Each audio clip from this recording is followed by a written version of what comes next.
Mic check.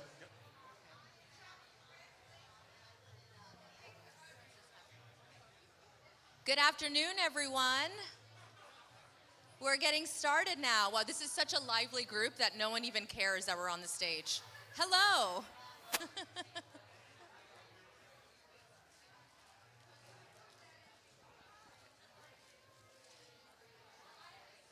Come one, come all.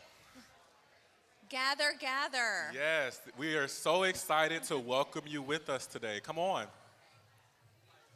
Okay. Well, good afternoon, everyone, and welcome to the 2024 Planck Center Summit here in the amazing city of Chicago. Thank you. Yes, a little excitement. I got to tell you, when we first walked into the room, I said to Eric, I said, what is this? Everyone was dancing, everyone was doing their TikTok, and I have to tell you, I'm incredibly energized. This is going to be an incredible couple of hours that we're going to spend together, focused on connection, on ideas, on exchange of information. And so by way of introduction, maybe we'll share a little I bit think about they didn't know who we are on the stage, right? So I think that's important. Yeah. I think that's important. So my name is Cheryl San Clemente. I'm a very proud board member of the Planck Center. I'm also a former honoree, and I'm currently the Chief Communications Officer for a company called Lattice, which is an HR tech company in San Francisco. I've already met a few students just last night that have a lot of interest in tech, so let's talk.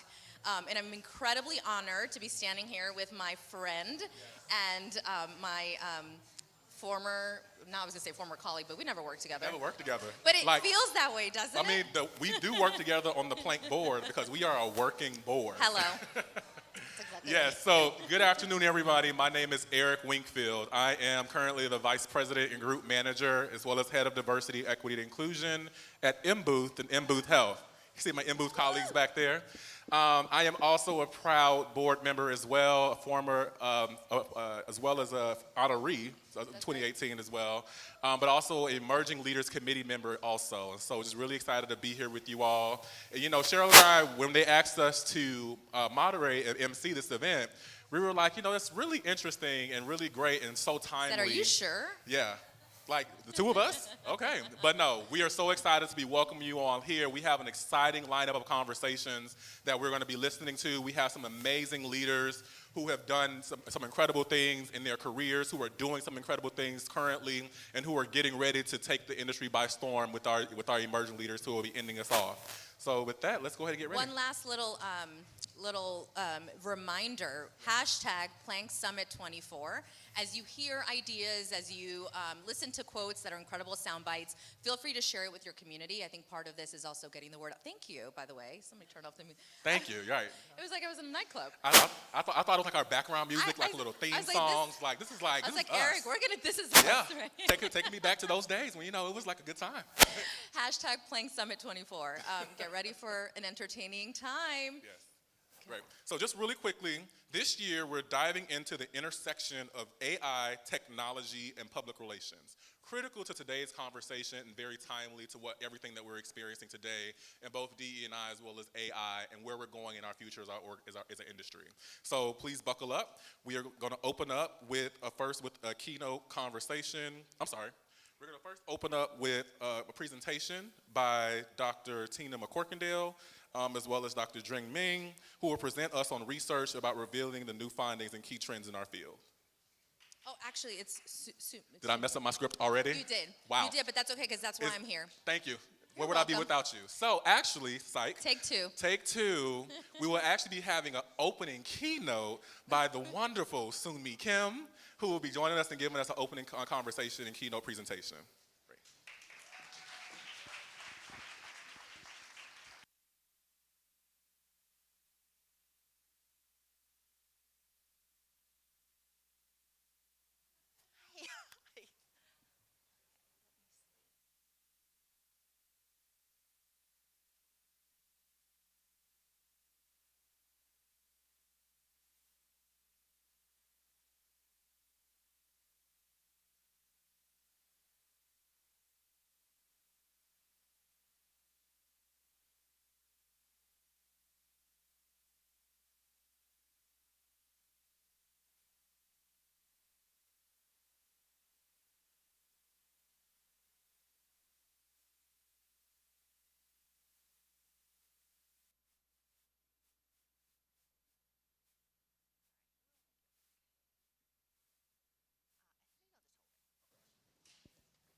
Hello, everyone. It is really wonderful to be with you here at the Planck Summit. At this particular gathering that focuses on AI technologies and public relations and looking at the intercultural opportunities and challenges. To give you a little bit of background on myself, my name is Soon-Mi Kim. I am the Chief Diversity. Can anyone hear me? Okay. All right. The Chief Diversity, Equity, Inclusion Officer for the Omnicom Public Relations Group and the Brand Group. And what that essentially means is that I work with 27 different agency brands to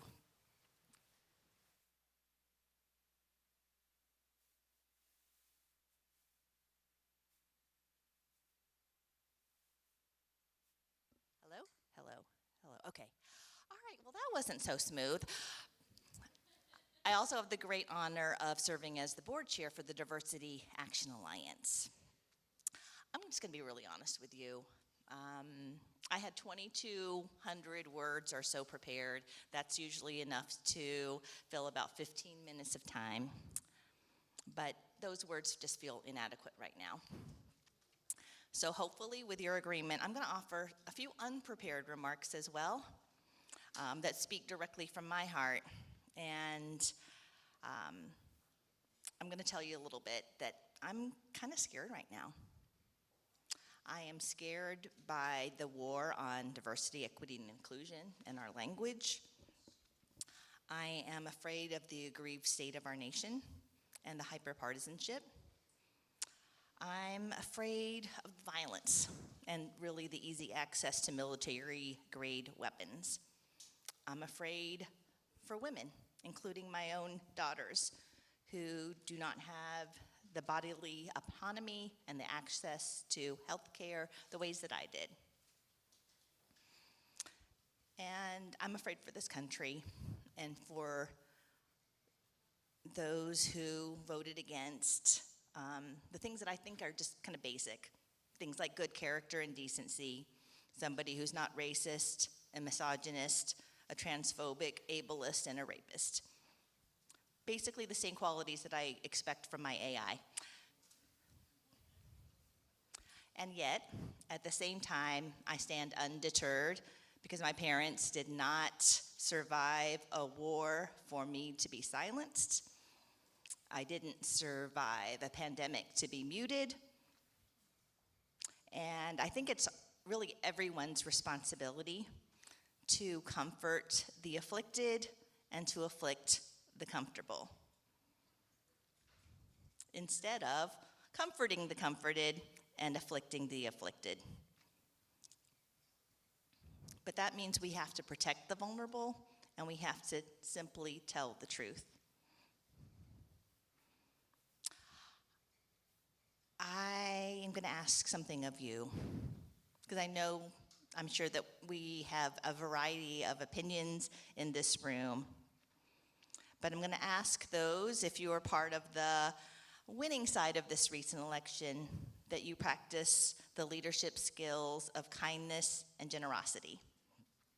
And if you are on the side that did not prevail, I'm going to ask you to practice the leadership skills of grace, especially towards yourself, and resilience for all that is to come.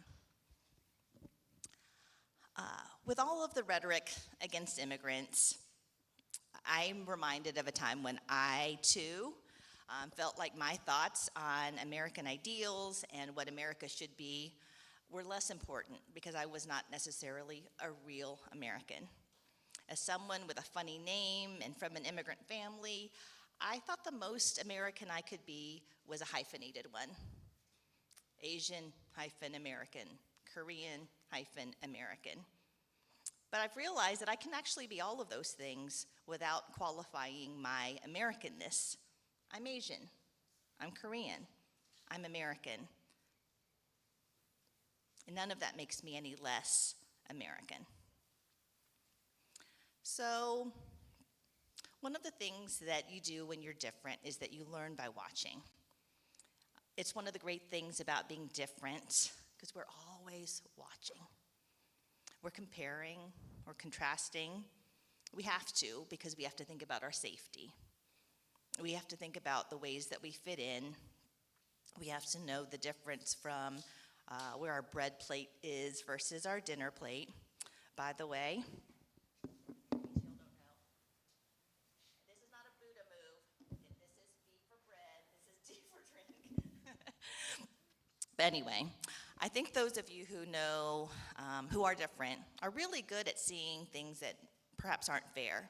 I think we're good at detecting nuance and seeing things that maybe others might miss. But sometimes it takes a while.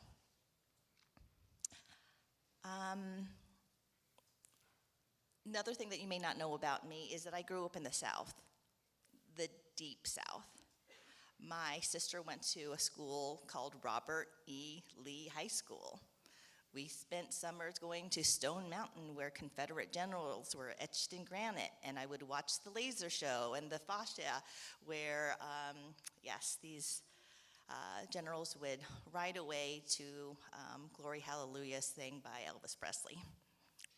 But I didn't think that was weird. I just thought that was America.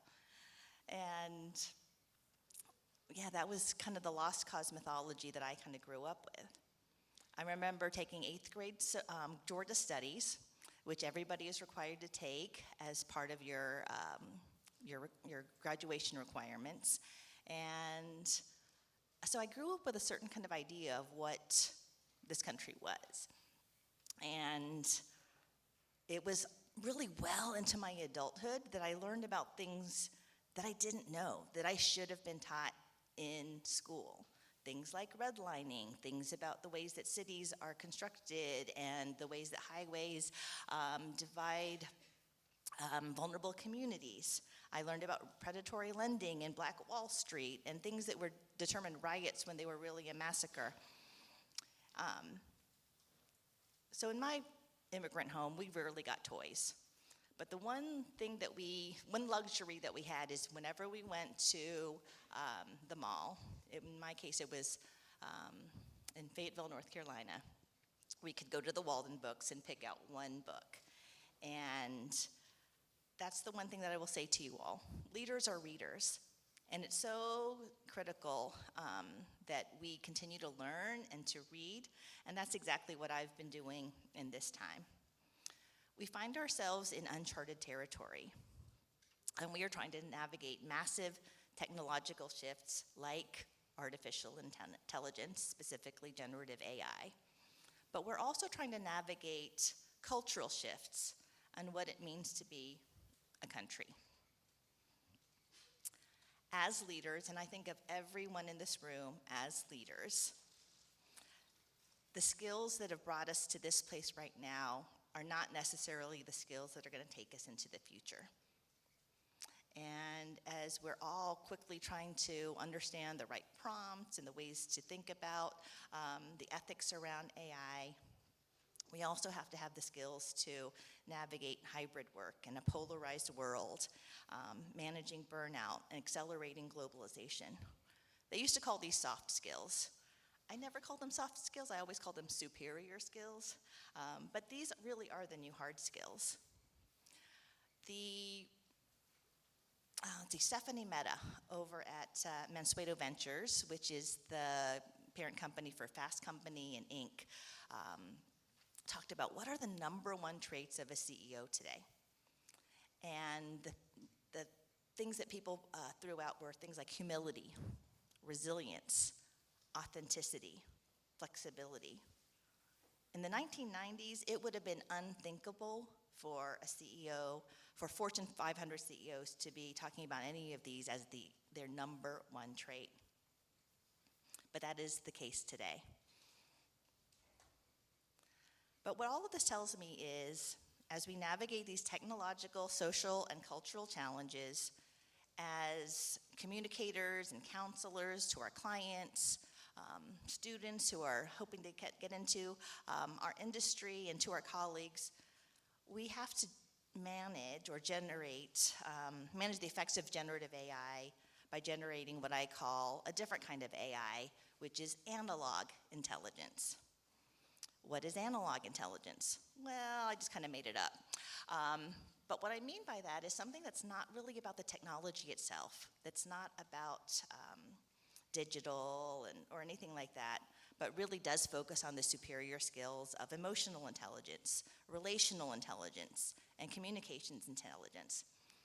I think everybody knows what emotional intelligence is. It's the ability to, manage both your emotions and understand the emotions of others. Those are things like self-awareness, self-regulation, motivation, empathy, and your social skills. And then there's relational intelligence. It builds on those, your emotional quotient, your EQ, and it helps you develop trust and relationships with others. It creates psychological safety, feelings of inclusion. But there's also communications intelligence. And here's what I want to say about communication intelligence, which can mean so many different things. I'm not necessarily talking about grammar or word choice or slang or even cultural awareness. It's not about making sure you use the right word affect with an A versus effect with an E. It's not about misusing irrespective and irregardless. It's just regardless, by the way.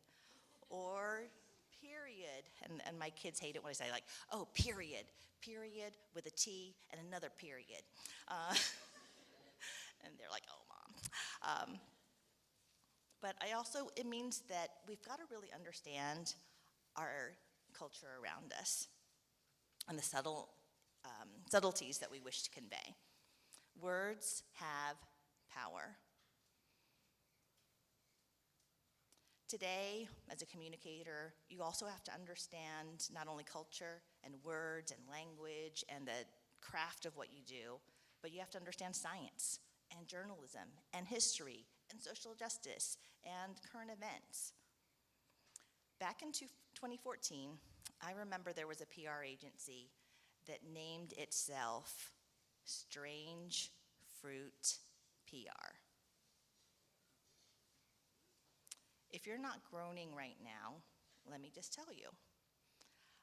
This firm, it was based in Austin. They basically got into a lot of trouble on Twitter for being racially insensitive because they didn't know that Strange Fruit references a Billie Holiday song, which was referring to strange fruit as the bodies of Black people who were lynched in the American South. So imagine, you just thought it was a cool name, kind of like a mango or something like that you're not used to. But that's the kind of stuff that you have to know if you're a professional communicator, that guess what, there's meaning and nuance behind words. Now, I don't know where they came up with the name, and I'm going to assume good intentions, but I think we can do better. Similarly, after the murder of George Floyd in 2020 and the racial reckoning that ensued, companies were so quick to offer statements in support of racial equity, along with other actions and commitments of financial resources. And here's what I remember about the time, because I was at an agency then, is that company after company, person after person, doesn't matter if you were a chief communications officer or a PR director or anybody, the words that I heard over and over were like, I don't know what to say. I don't know what to say. Now, if you are a chief communications officer, should you really have to outsource caring and that level of knowledge? Can you only get away with speaking what's called total market or general market? I don't think so. I think we can be better. There's one organization I remember at the time that I was super impressed with, and it was an organization called Lesbians Who Tech. And if you remember that time, it was like May, June, and Pride was just about to start. And at that time, Pride was a lot more celebratory in nature. And they were able to quickly pivot and reference the fact that, you know what, Pride has been a more celebratory time. But as allies, it's really important that we understand, because we too were born of struggle. We too really owe so much to the event at Stonewall and the role of queer Black people at that time. And so they were able to really speak to their own experience in an authentic way to ally at the appropriate time. One other thing that I want to just talk about language is the role of hermeneutic justice. or hermeneutic injustice, rather. So what is hermeneutic injustice? It's really a type of structural discrimination that occurs when people are unable to make sense of their experiences because they lack the language to do so. It can happen when people are marginalized from places where they can't access the concepts and tools to understand their experiences. So an example of this might be this. I talk to a lot of Asian Americans, and they talk about their experience of being invisible in the workplace. And I hear that, and immediately I'm like, oh, that's called Asian invisibility. But if they're the few and the only, they've not really heard that term. It may also occur amongst women who have been in different settings and not really had access to the term sexual harassment when it was introduced. So they couldn't use that term to describe what was going on with them. And so today, when we hear an abandonment of words like diversity, equity, and inclusion, and other words that, are kind of taken away by those in power and redefined as something that is awful and ugly, and I call it an identity theft, then there's more than just, let's just choose a different word. It changes access to those words and the ability to come together. So I just want to conclude with this. In times of uncertainty, including this time when we're navigating new technologies, it's so important that we bring clarity to what we do know. In times of change, people make a ton of assumptions. We need to give people a framework of what they can count on. Candor is so important. We may not be able to influence certainty, but we can influence clarity.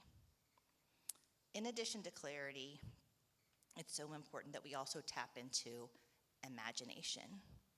I've heard often that sometimes we have a failure of imagination when we think about what can be. So I'm going to share something that just blew my mind recently. So typically,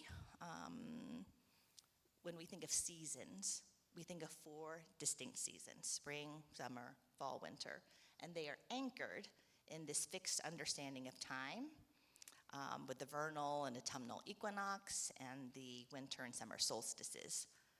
But then I heard somebody recently talk about some of the First Nations in Australia who do not ascribe to what they call the colonial narrative of 4 distinct seasons. In this particular indigenous group, they have the dry season, the eel season, the wombat season, the orchid season, the tadpole season, the grass flowering season, and the kangaroo/apple season. It's not a date. The orchids come when the orchids come, once they have been seen. We don't always know when those seasons begin or when they end and what they will look like. And we too have seasons. In my particular season, I'm almost an empty nester. I'm working through some health challenges in my family. I'm in a season of newness, having recently moved from the South to the Midwest.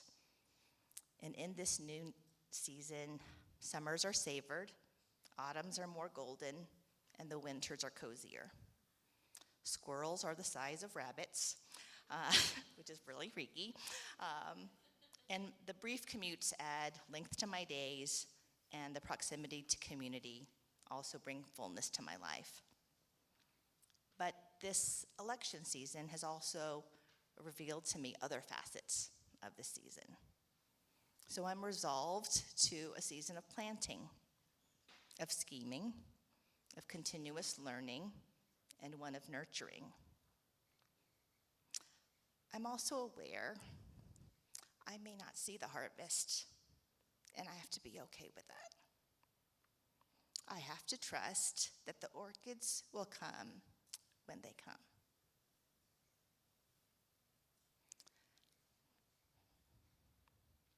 So in closing, I urge you to be kind to yourself, to be clear and intentional with others, to use your words wisely, And as the 14th century Persian poet Hafiz says, the words we speak become the house we live in.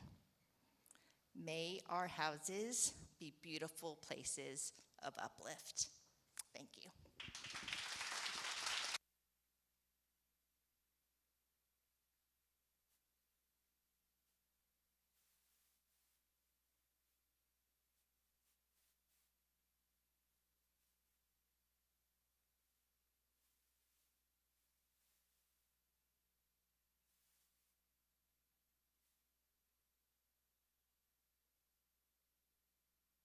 Can we please give it up for Sumi one more time?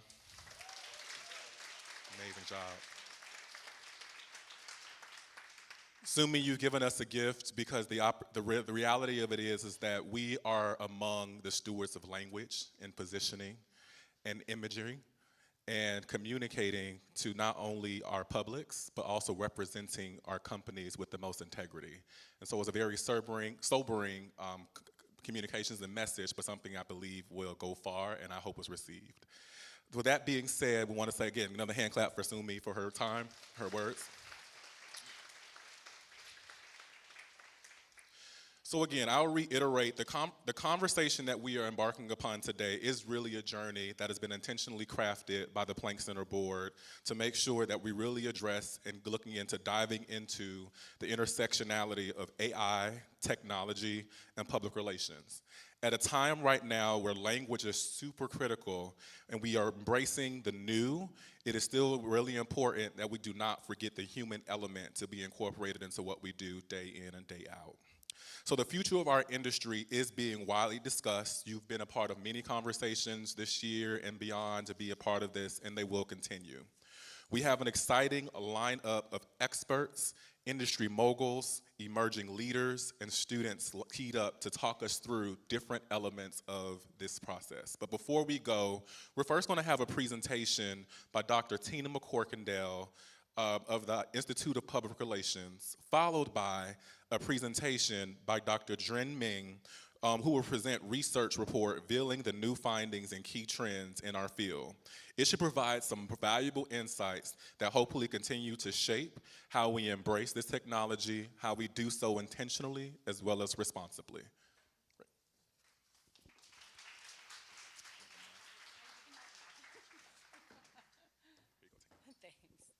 Hi, everybody. First, thank you to Soon Mi so much for that wonderful opening keynote. She is such a wonderful role model for everyone in the industry, not even people just starting out, but for people who are more seasoned like me. What I also appreciate about her is her job is so demanding in a very heavy topic that she must navigate every day, and yet she still finds time to give back to the industry. So thank you, Soon Mi, so much for that. Amazing.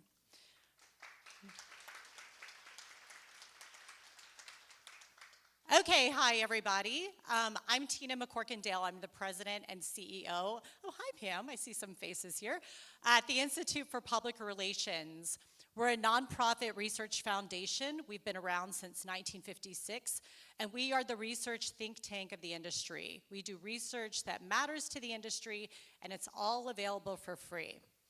So I'm going to talk to you a little bit about AI today and where we are.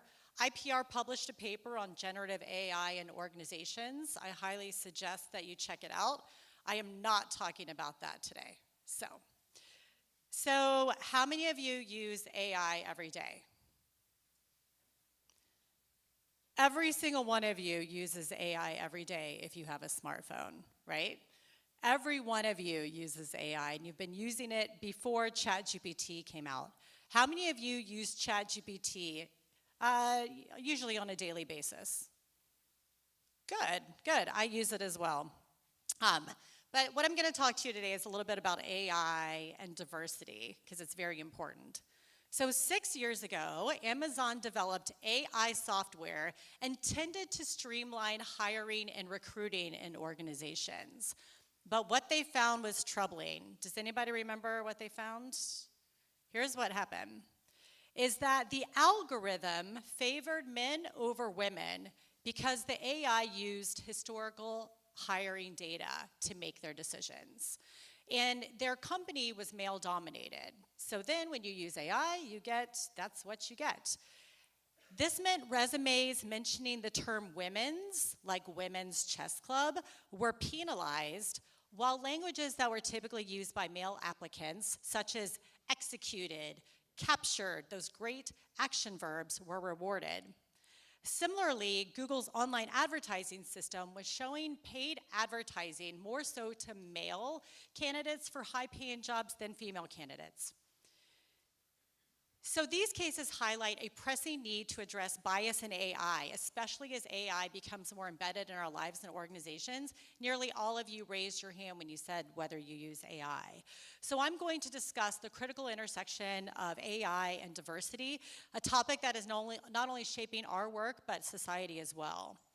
So as we look back, AI began to truly evolve with the work of Alan Turing, who introduced the Turing test in 1950.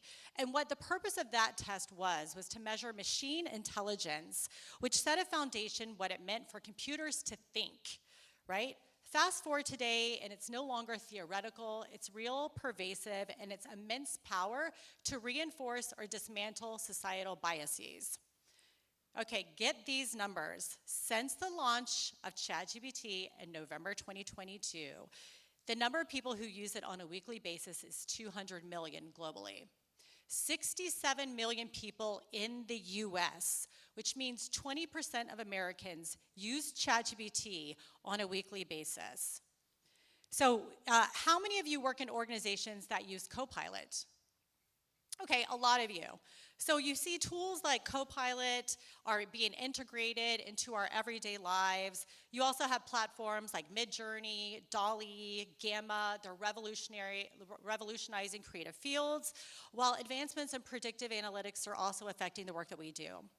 But as AI expands, so is the importance of ensuring that these technologies serve all communities equitably and inclusively. As communicators, we need to make sure that AI reduces bias, builds trust, and reflects diverse perspectives. So let's talk about how we can delve into that. So I want to sort of briefly chat about philosophy, and specifically epistemology. How many of you have heard that term, epistemology? Yes, some of you are smiling because you teach about epistemology. And if you recently graduated, you probably remember in your research class, that's usually something that you talk about as epistemology, which is the study of knowledge, or how you know what you know. Understanding the basis of knowledge for AI is key.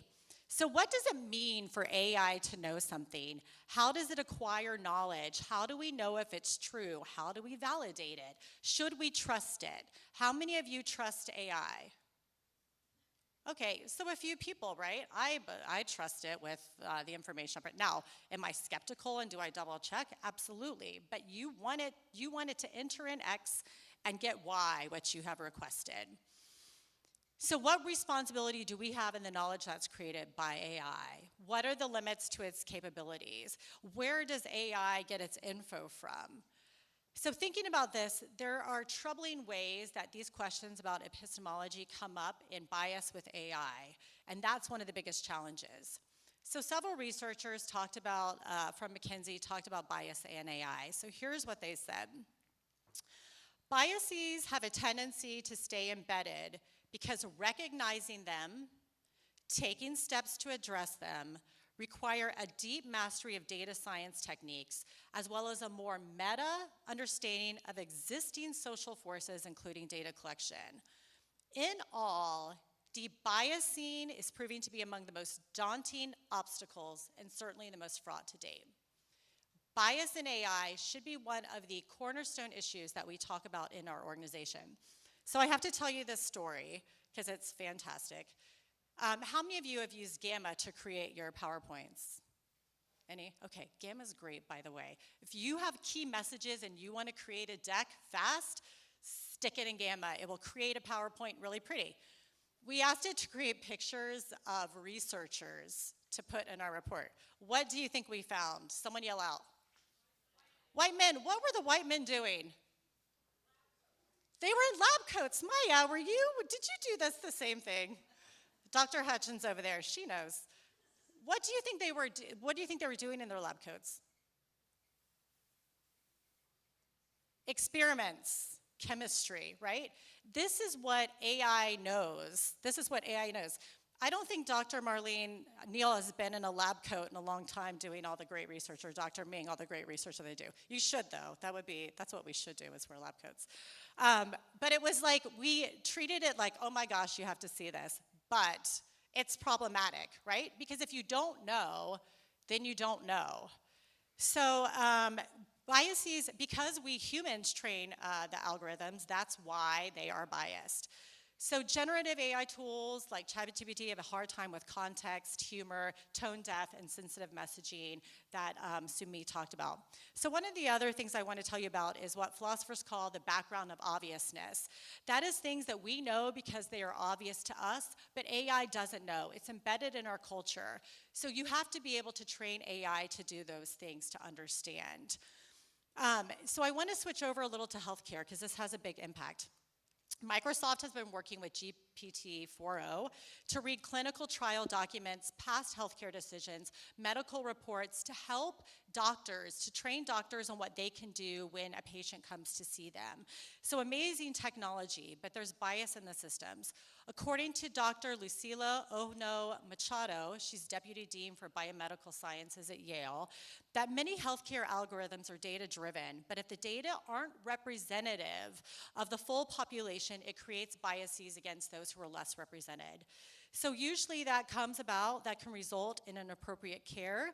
In fact, some of the algorithms have been found that minorities have to be considerably more ill than their white counterparts to receive the same diagnoses and treatment. So based on this, Dr. Marshall Chin with Dr. Machado developed guidelines that we can apply to AR. One, the healthcare algorithms and the algorithms we use must be transparent and explainable.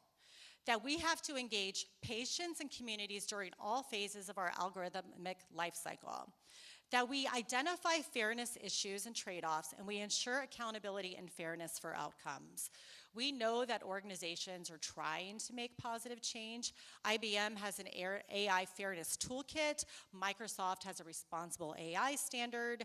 There's Partnership of AI, which is like a coalition of tech companies like Salesforce and Accenture. But one of the challenges that we also see is that the creators in AI are from a narrow set of demographics. There are programs that are trying to make a difference here. Black in AI collaborated with Stanford's Human-Centered AI Lab on a policy brief for the Congressional Black Caucus to offer guidance on generative policy considerations. Other programs like Women in AI Work have tried to increase female representation in the field.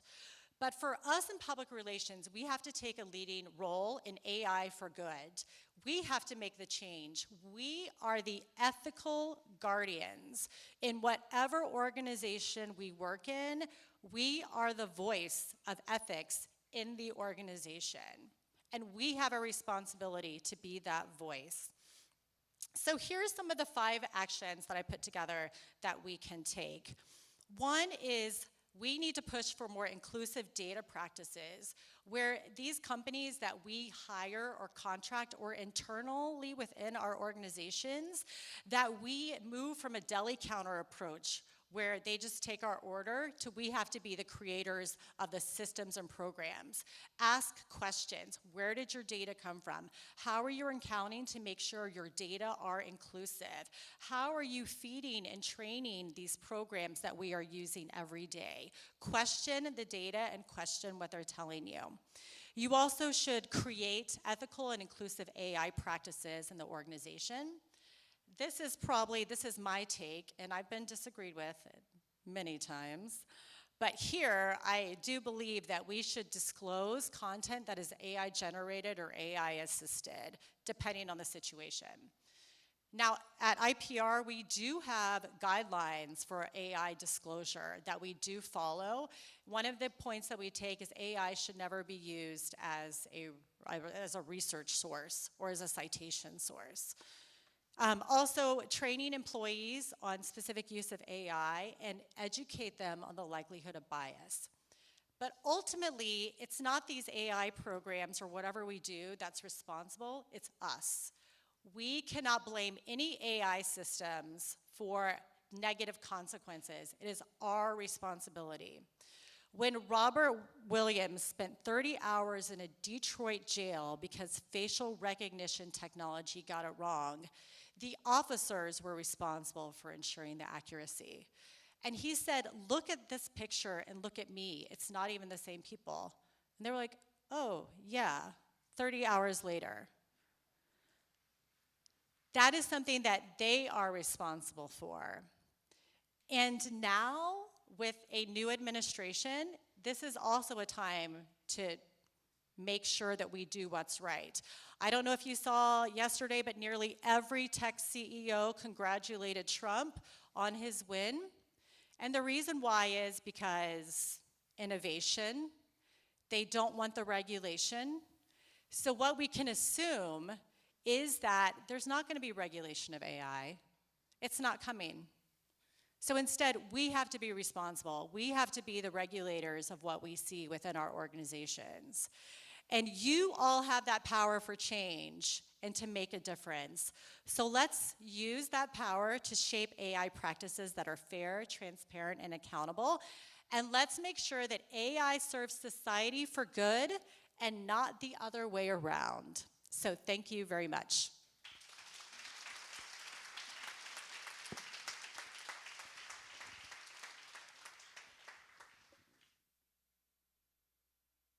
Dr. Dran Ming. Thank you, Tina. Okay, so you can tell that I'm a professor and I still use slides.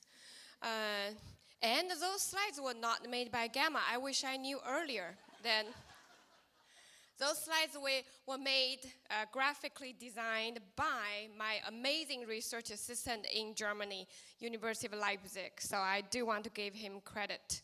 So anyway, briefly, good afternoon, everybody. I am Dran Ming. I'm from University of Georgia, and I also serve on the Planck Center board.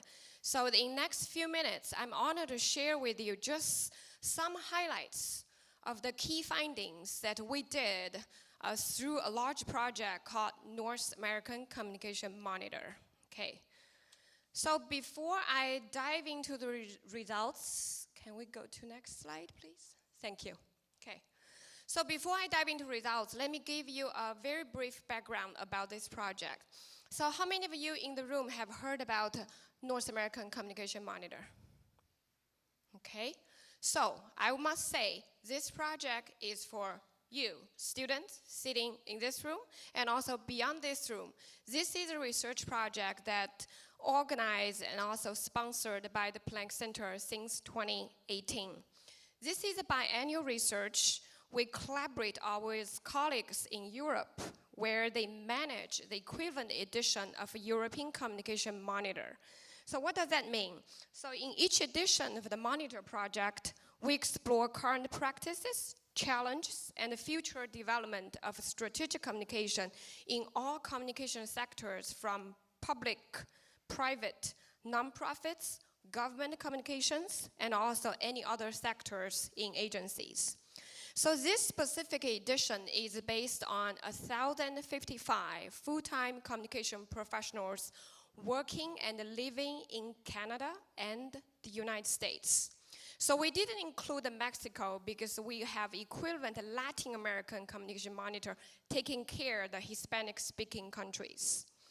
So in this edition, we explored 6 major topics, and the generative AI is one of the 6 topics that I'll be sharing with you. So before we look at some results, just want to give you a very brief definition of Gen AI we use in this study. Since we consider the artificial intelligence is such a broad concept, it goes into pretty much every single profession in the field.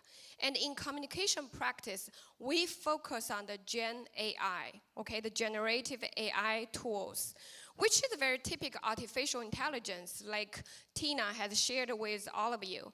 we use that machine learning models to generate content that is similar to what a human would produce in response to sophisticated and various prompts, such as language, instructions, questions, phrases, in order to generate new content in the forms of images, text, audio, and probably videos now, okay? And some widely discussed application tools, apparently ChatGPT, which we have Leah from OpenAI here with us today, Microsoft Copilot, which some of you have widely used in your work, Midjourney, etc.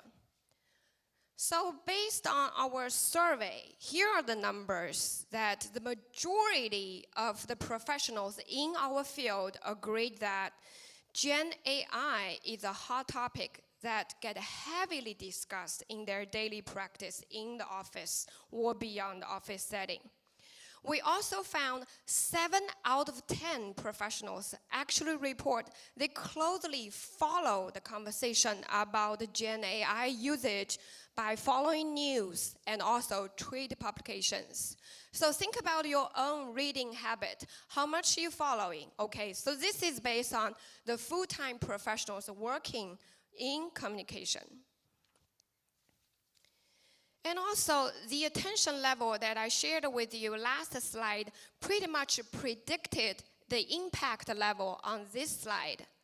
So practitioners in our field believe that the adoption and application of Gen AI tools will bring significant impact to all levels, from the macro level at the industry level, over 70%, and the meso level, which is the bubble in the middle, okay, to their own organization, department, and agency, which is above 66%. And also to the micro level, the bubble on my far left side, to their own individual usage and application in their practice, 63% and above. So it is important to see they all agree at very high level. But the gray box I put at the bottom shows the gap between the knowledge and the application.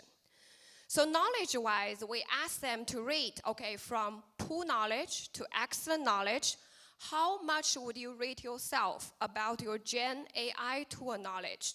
Pretty much we had 64% of them are confident about their knowledge. But when we look about how about application, that dropped down, okay? 30% agreed they frequently use AI. Then for those high usage, dropped to 17%. So, but also I want to keep you in mind that the data itself is collecting 2023, the summertime from July all the way up to September. So now we are a year from the time we collect data. So I'm confident if we redo this survey this year right now, the application, I'm hoping application and the knowledge gap will be minimized. So, and from this edition of survey, okay, I put a big title here. Looks like the communication practitioners have more concerns about the application of Gen AI than the benefits of using it. So remember that the Gen AI market, when it launches different tools, they try to convince companies about the great advantage of cost savings and also hopefully substantial efficiency gains associated with Gen AI. But as shown in the green bars, there are 2 green bars on this slide. Practitioners, they do agree that the application itself brings a great flexibility and autonomy in managing professional tasks.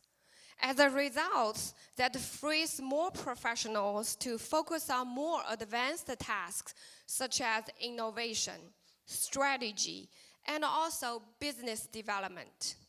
However, at the same time, we still have 3 red bars, okay, that show that red flag brought by Gen AI tool, which has been addressed by Tina, such as the privacy issue, the ethical conduct issue, the credibility of creative work, the ownership of the content, as well as the potential job insecurity and the stress caused by the automation and also machine learning.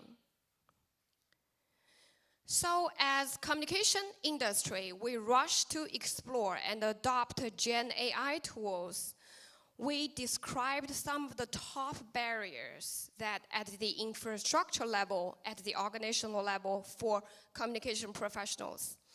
They all feel uncertain about a few major challenges, such as the high data requirement, the high bandwidth and the cloud storage, and also the long-term costs associated with training, implementation, and IT support.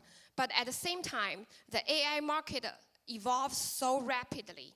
Once they invested, adopt the tool, then something else develop and come up. So that's the dilemma they are facing. How much they could invest, how much will be effective, how much can really achieve that cost efficiency that AI market has tried to convince the technology or the agencies or any sectors to adopt.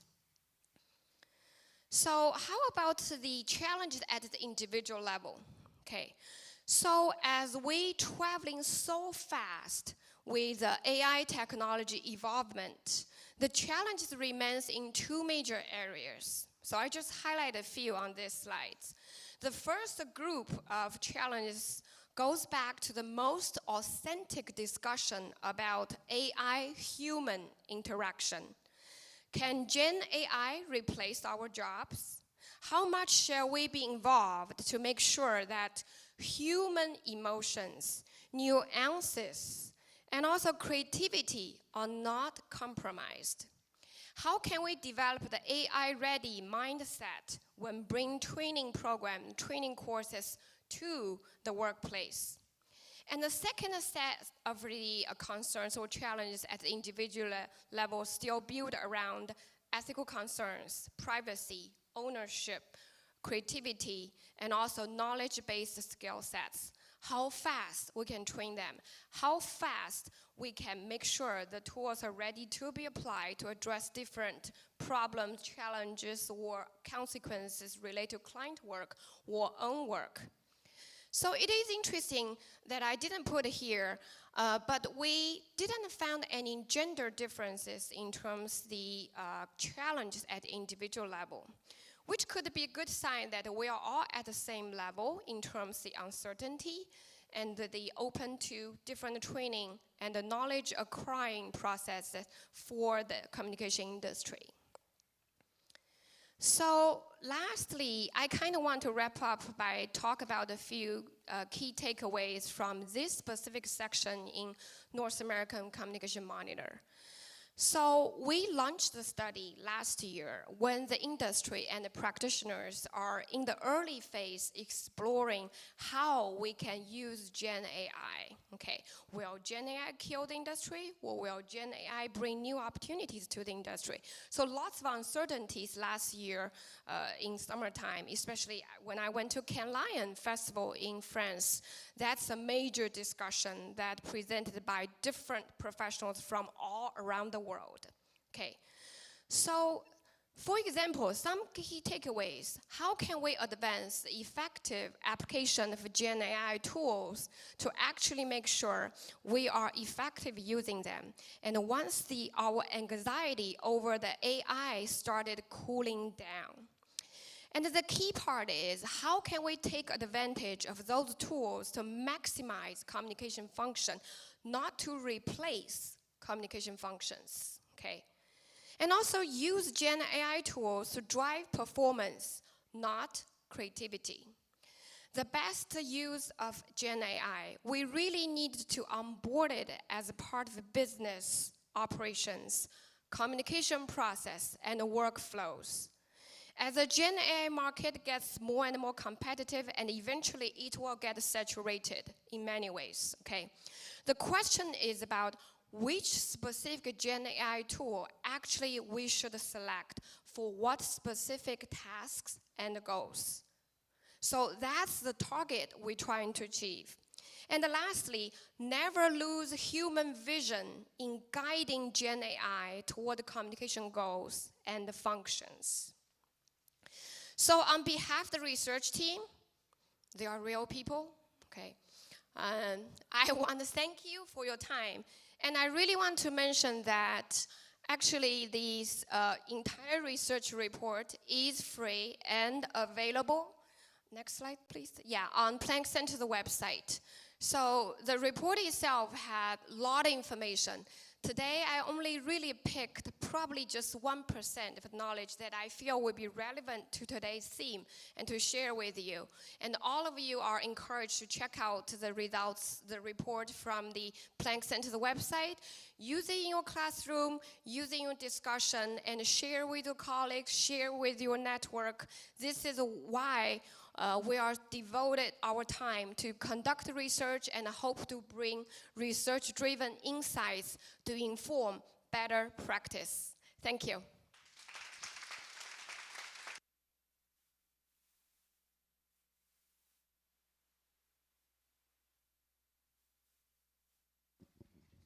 Great. Thank you so much, Doctor. Appreciate it. How's everybody feeling? Yeah? Okay, good. So we have one incredible panel coming up, and then afterwards we're going to take a little break. So I just wanted to give everybody that mental footnote there. So I'm very excited to introduce our first panel, Historical Perspectives of PR and Technology, Navigating AI in PR and Communications, Lessons Learned, Feature Insights, and DEI Dimensions. So essentially, how has our industry adapted to technological shifts in the past, and how are we going to adapt to AI today? So I think that that's very timely. We are incredibly privileged to have industry leaders such as Tanisha Jackson Warner, Ron Culp, Tony Waller, John Harris, and Dr. Chuck Wallington, and it'll be moderated by Pallavi Kumar. Please join me in welcoming them up to the stage.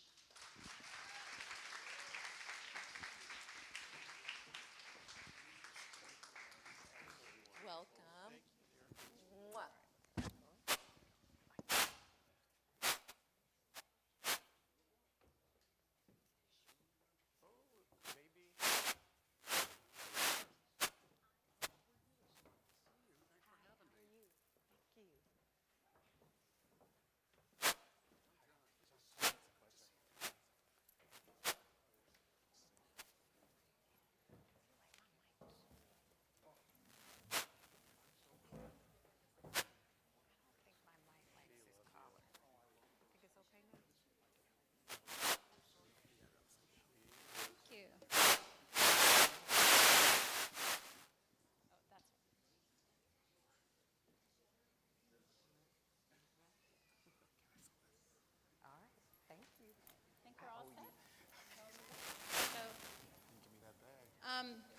So welcome everyone. Today I am joined by this distinguished panel of communicators who are also all honorees at tonight's gala. So I think we can give them a very first of many applause that they're going to receive today. So I'm just going to do a brief introduction of everybody and then we'll get started. So Ron Culp, right over there, he is a veteran corporate and agency leader. His career has evolved from newspaper reporter to government service to 4 Fortune 500 corporations and 2 major agencies to being what he now calls himself a pracademic who brings this perspective to DePaul University's Public Relations and Advertising program where he is a professional in residence.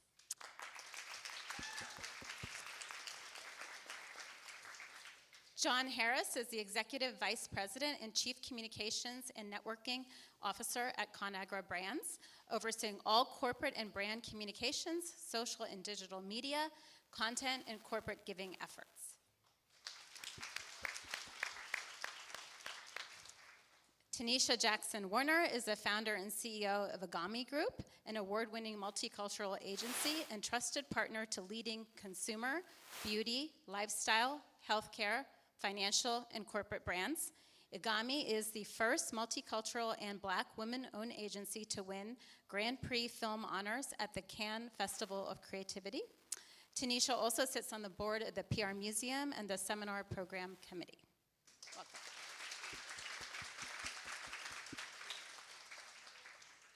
Tony Waller serves as Vice President, Constituent Relations and Racial Equity for Walmart in Bentonville, Arkansas. In his position, he sets strategy for driving reputation, augmenting outreach opportunities, and maximizing social investments in diverse and multicultural communities. His mission is to embrace his full story and help others do the same. And last but not least, Dr. Chuck Wellington is an Executive Vice President and Chief Marketing and Communications Officer at Cone Health, and he is the author of the book, A Seat at the C-Suite Table, exploring the leadership journeys of African American executives, and he is a mentor, a coach, sponsor, and ally on behalf of the next generation of leaders. And I'm Pallavi Kumar, just wanted to pronounce my name, and I'm her senior professor or lecturer at American University, and I'm also the faculty director of SOC3, which is an integrated communications agency that I founded 2 years ago. Students get a stipend of $1,000 and course credit. The goal is to diversify the comms industry, and every cohort has been more than 50% diverse. We're on our 5th cohort, and our clients include the Home Depot, Aldi, Expedia, and many pro bono clients as well. So, with that said, all right, we have a very exciting discussion for you all today. So let's kick things off with a little trip down memory lane. This is going to really date some of us, I'm going to warn you. All right, so raise your hand if you can remember some of this technology. Blast fax. Anyone? Yeah, good old days. Telex. Yes. VHS tapes? Okay, more. Floppy disks? Betamax? Dial-up modem? That sound, you remember? VNRs? Yeah. Inter-office mail. Is that still a thing? No. Okay. So it's hard to believe that just 30 years ago, these were the regular tools we used to communicate. Email was in its infancy. Phones were coming out of the cars and into our hands. And you could leave the office and generally not have to deal with work, the good old days. Now we live in the age of 24/7 communications. I'm sure the first thing that every single person in this room does when they wake up is to reach for their phone. And as connected as we all are, we are also battling misinformation on a daily basis. And so with that frame in mind, I'm going to ask each of the panelists to reflect on the past 30 years and tell us one positive thing that you've seen in communication and technology, and also one negative thing. And I'm going to start, well, you guys didn't sit in my order of things, but I'm going to start with, actually, you know, you're good. You start, go ahead, Tony. Yeah. You want to start with me? I want to start with you. Let me stop playing. You know, for me, the good, I would say would be the simplification of tasks. Like, I can easily do things without having to think about it based on the available technology that we have. What I do dislike about it is this 24-hour access that it has of you and the expectation that you should participate at any time, any place, anywhere. It's not even a request. It is expected.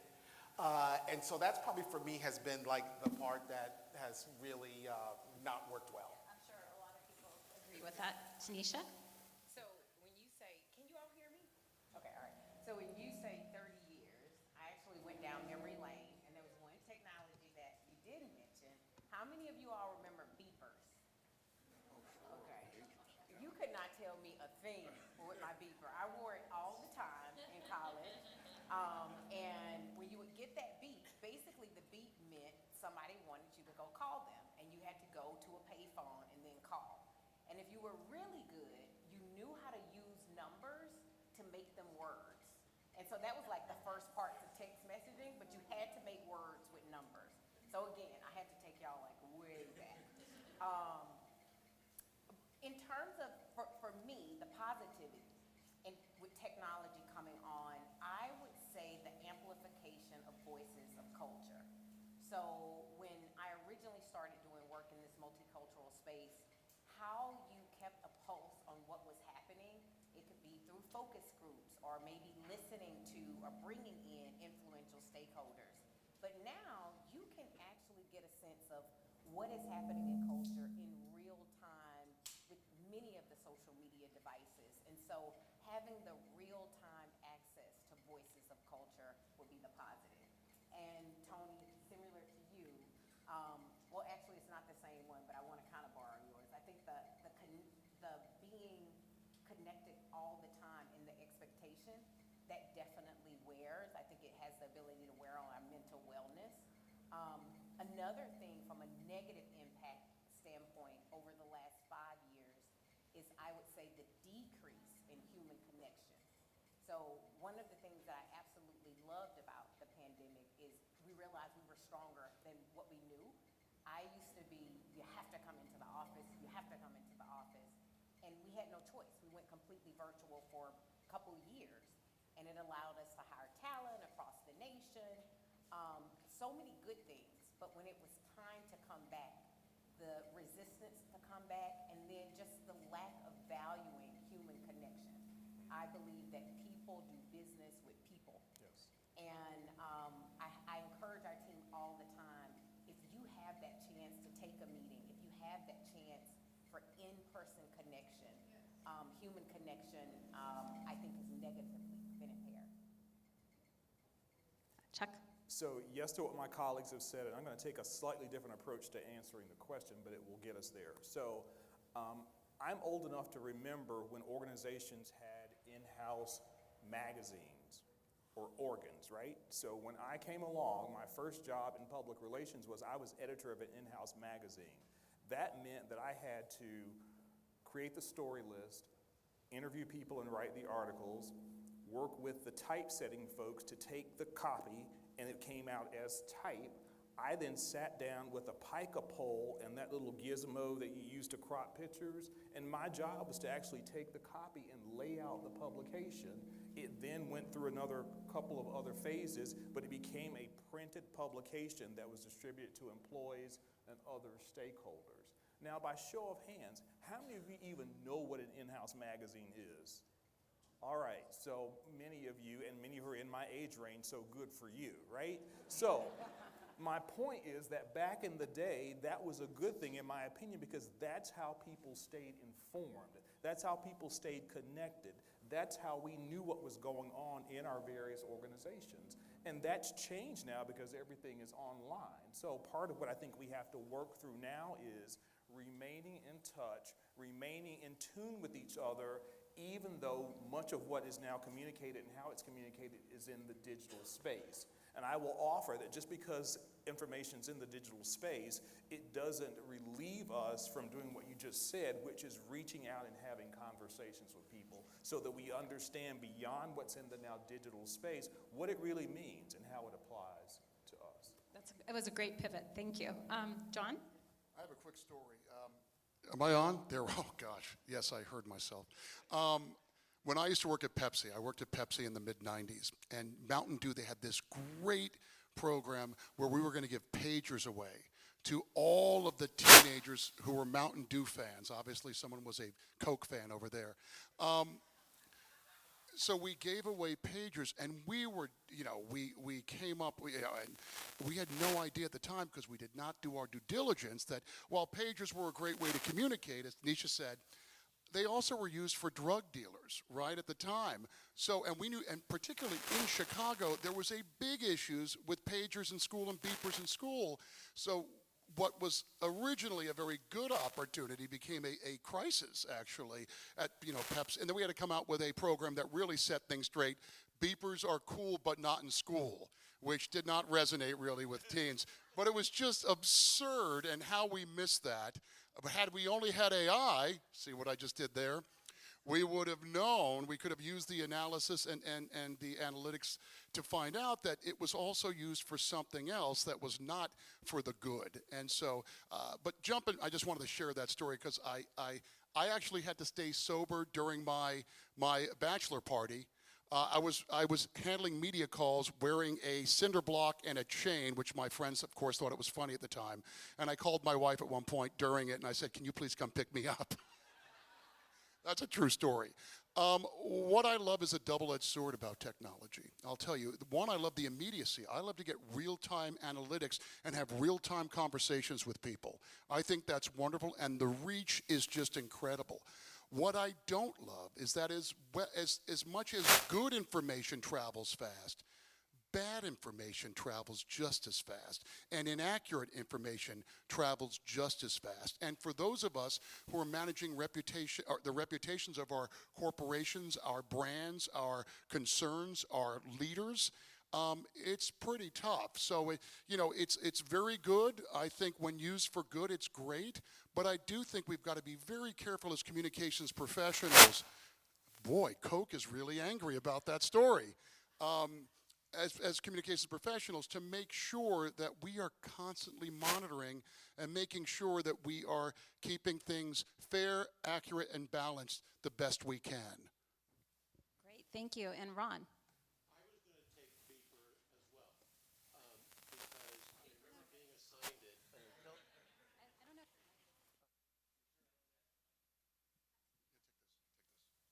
I like this too. Is this going to create problems? Okay. I could also probably speak loud enough that you can hear me in the back. Okay, good. I'm going to take beepers, but when I was at Eli Lilly in my first corporate job, it was assigned to you had a beeper, and one of the women in the office wore a belt every day, and she had 4 beepers on. And one for each child and one for the office. And one day they all went off at the same time. It was a pretty hysterical moment. And then I was supposed to be on call. We always had somebody in the media relations area on call, and you had to wear your beeper 24/7. And wouldn't you know, I said, I'm going to wear it. I went sailing in Lake Monroe, and I fell overboard, and the beeper went with me. And of course, that's when the crisis occurred. There was a crisis. But then I thought, okay, you mentioned 30 years ago. 30 years ago, I had the privilege of working for what was then a great retailer, Sears Roebuck and Company, in its glory days, towards the end, when there were, we had 2,700 stores and 350,000 employees and the like. And we were in a senior management meeting, and the chairman said, this consultant has told me that we need to get into this thing called the intranet. So who's going to take responsibility for it? And I'm hiding because I was up to my neck in crises and brand promotions and things like that. So I'm pointing at the HR guy, and he's pointing at me. He had already preempted the CEO that it totally belonged in communications. So I come back to my staff meeting, which I always held afterwards, and I said, you can't believe what in the hell they just want me to do. And I'm telling them no. And Ted McDougall and Bob Carr, who were really involved in internal communications, said, no, this is the future. And I rolled my eyes like, okay, then you guys have it. And within 6 months, we stopped the employee magazine. We stopped the publication of the employee newsletter that no employee read in the entire company, and we knew that. We did a survey, no one's reading it. And so it took another 6 months before I got my first phone call from somebody saying, I had my 25th anniversary and I didn't see it in the newsletter. And I said, no, that's now on something called the intranet. And it was life-changing. We saved $1.7 million in that first 6 months just because, and what it told me is approach these new opportunities as they come along. I was excited as hell about AI coming, even though I have no real clue how it runs. But it's just going to do revolutionary things. And had it been 30 years ago, I would have said, let HR do it. This is something that I think we embrace, and our students have. They're way ahead of us in many regards. And so I just think always look for what you can do to anticipate what's next and get there first, and then we will control all kinds of communications channels. Well, that's actually a perfect segue into our next question. So I want to take it one step further when to look at the current environment that we're in. So it seems every decade there's some new innovation, right? 30 years ago it was the World Wide Web, then we went into phones and smartphones and social media, and now we're in the world of AI. And when you look at these innovations, they tend to expand the work that we do, right? So, I don't know, 10 years ago, was influencer relations a practice area? No, now it's a huge practice area, right? But with AI, I feel like it's a little bit different because they're replacing some of the more mundane tasks in the profession. So is this new technology going to expand the profession, or is it going to sort of minimize some of the work and some of the jobs that are out there? So I want to start first with the promise of AI, and I'm going to turn to John and Tony, and we'll ask you both to share respectively the work that ConAgra and Walmart is doing with regard to AI and how you're using it.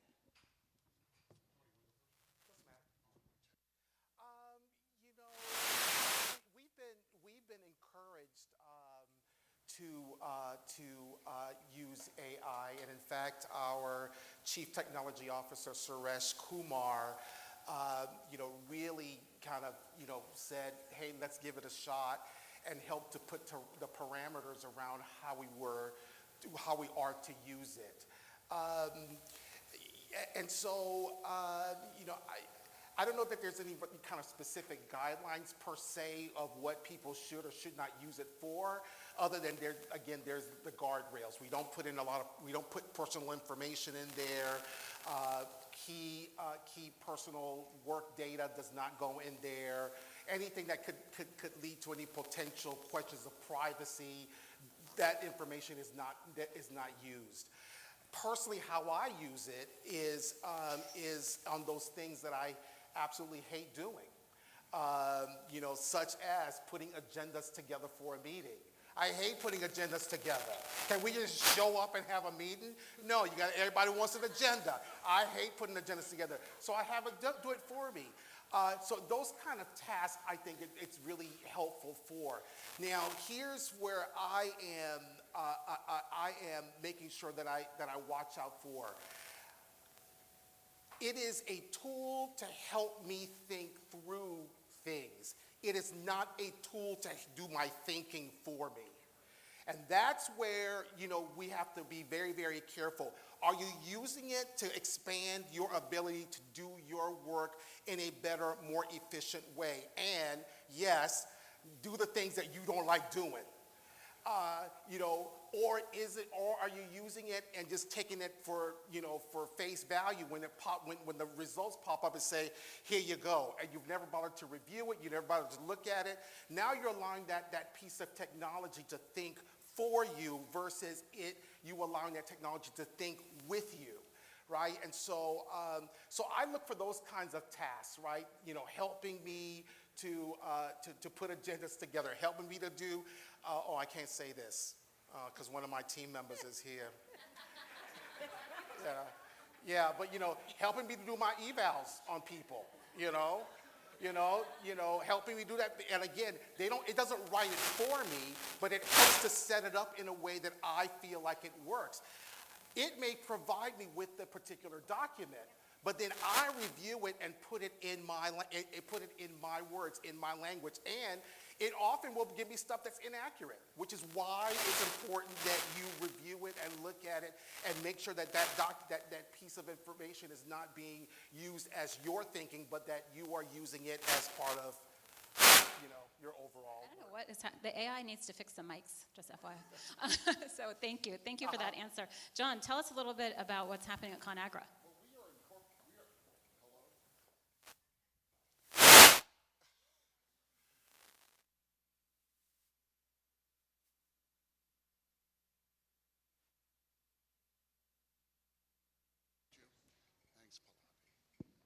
All right, we are using it in we're trying to adopt it right now in every aspect of business. Obviously in communications and marketing from a creative standpoint, but then also in our supply chain from an operational efficiency to make sure we're as efficient and as effective as possible to data insights. We have a centralized AI group. There's an AI advisory team that I'm on, as well as my senior leaders. All of us are on this team, the senior leadership team, and we are really we're in the process deep now of really figuring out how we can best use this. The one thing that Tony just said that is so true is you can't have artificial intelligence without human intelligence. And that's what I think we all need to keep in mind here. Now, do I think that we really ever have to write the first draft of a press release again or an internal note? No. But I think if you want to personalize it, make it authentically real to who you are, who your organization is, I think you need to be involved. You cannot be a passenger in the car of AI. You've got to be involved, and it provides us with great opportunities. What I love also is every decision that we make in the organization is steeped in data and analytics. I was hosting a panel last night, and one of the things we talked about was how years ago it was gut marketing. You know, people would spend tens of millions of dollars on gut marketing, and sometimes it worked out and sometimes it didn't. There's no more. We've taken out a lot of the guesswork, and I think it's made us smarter and it's empowered us as leaders and organizations, and I think it's going to continue to do that. I just don't think we can ever take our foot off the gas. I think we've got to be involved. If you're entering your career now, or if you're in your career right now, it's going to be a big part of what we do today, tomorrow, and in the future. So I think we've got to learn to accept it. I think we have to learn to adopt it and use it to the best of our abilities. And that does mean upskilling our teams, making sure that everyone in our organization is able to use it. We have a pilot going on with Copilot. We've got to be very careful with data privacy, and also making sure that there's copyright issues, that we're not just plagiarizing, because that would never work, nor is it legal. But we just want to make sure that if you're going to use it responsibly. But I think it's making the landscape far more interesting, and I think it's going to be exciting for us going forward. And I use it right now, just like as Tony uses it. One thing Tony did not say was we use it in reviews, with employee reviews. If I have several bullets on an employee and I know what they've accomplished, I want to make sure I capture everything that employee's done for the year, so I can properly assess them at the end of the year. And we use it, and it is so effective in creating summaries for us. Now, of course, I do provide my own voice in it. I do review everything, and I add to it as well, and I delete certain things too. But I think it makes our lives a lot easier, and I think we just need to embrace that, realizing that HI is never going to be replaced.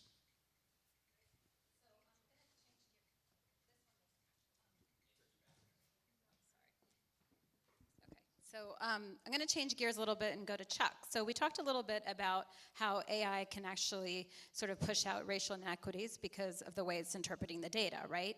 But at Cone Health, you're actually using it in a way that is actually improving mortality for underserved communities. So can you tell everybody a little bit about that?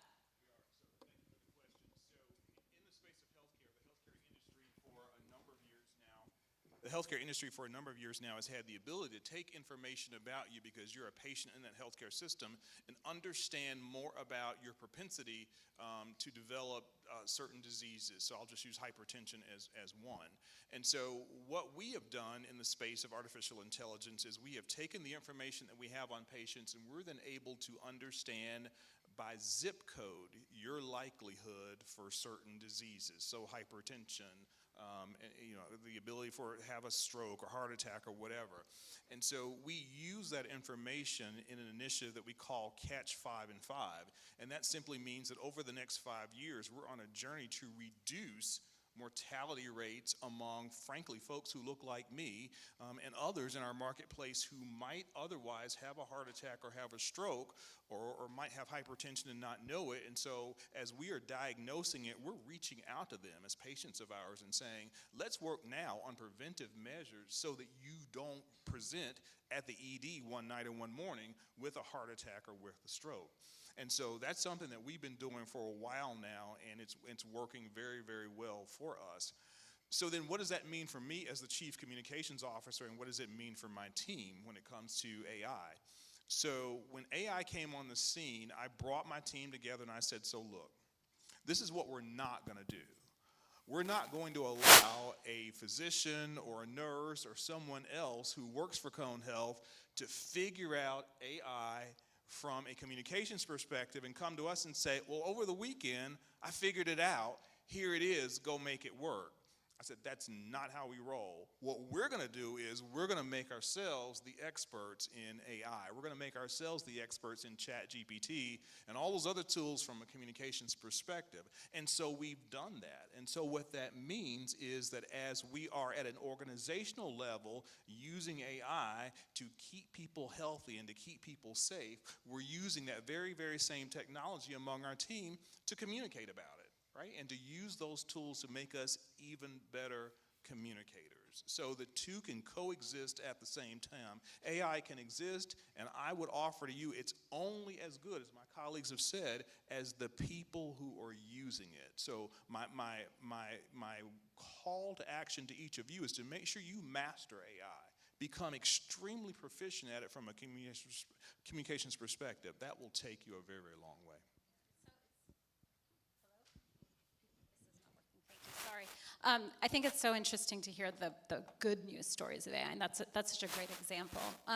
Tanisha, I have two questions for you. I think it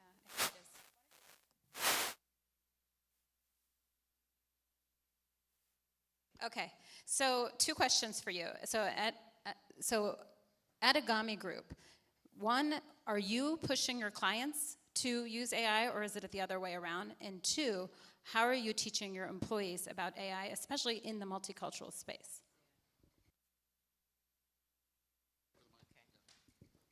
This is quite interesting. So the ways in which we are using AI. So first, let me say, no, our clients are not pushing us to use it, but similar to all of my panelists, we know that we must use it. The main way that our team is looking at incorporating AI right now is all around increasing efficiency. So we established an internal AI task force that's headed by our new head of staff and operations, and he brought this team together. They've been attending conferences, tech conferences. I even think PR Week just recently did a deep dive in AI, and he's bringing back those technologies and looking deeply across all of our functions, our HR function, our operations, our creative team, and making a recommendation of what will be our AI tool stack that we're going to adopt. So as of right now, it's almost very experiential where team members are able to utilize it, but one team member may be using this tool, another team member may be using another tool. We really need to now streamline. So our goal is to develop that AI tool stack and roll it out in the first quarter of next year. And of course, we have to combine that with training. And so we're going to train our full team on that. Now, as a multicultural agency, when you have partners coming to you for cultural nuance, it's so very important that we watch out for the blind spots, many of which Tina just talked about.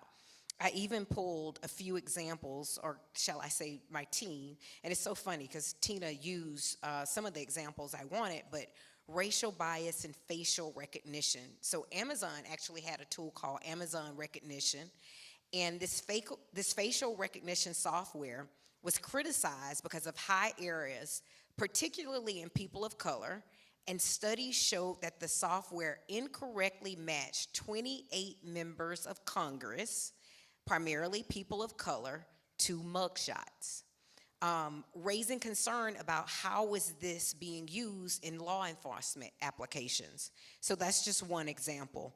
Another one, Clearview AI facial recognition, has also been noted for inaccuracies with darker skin tones.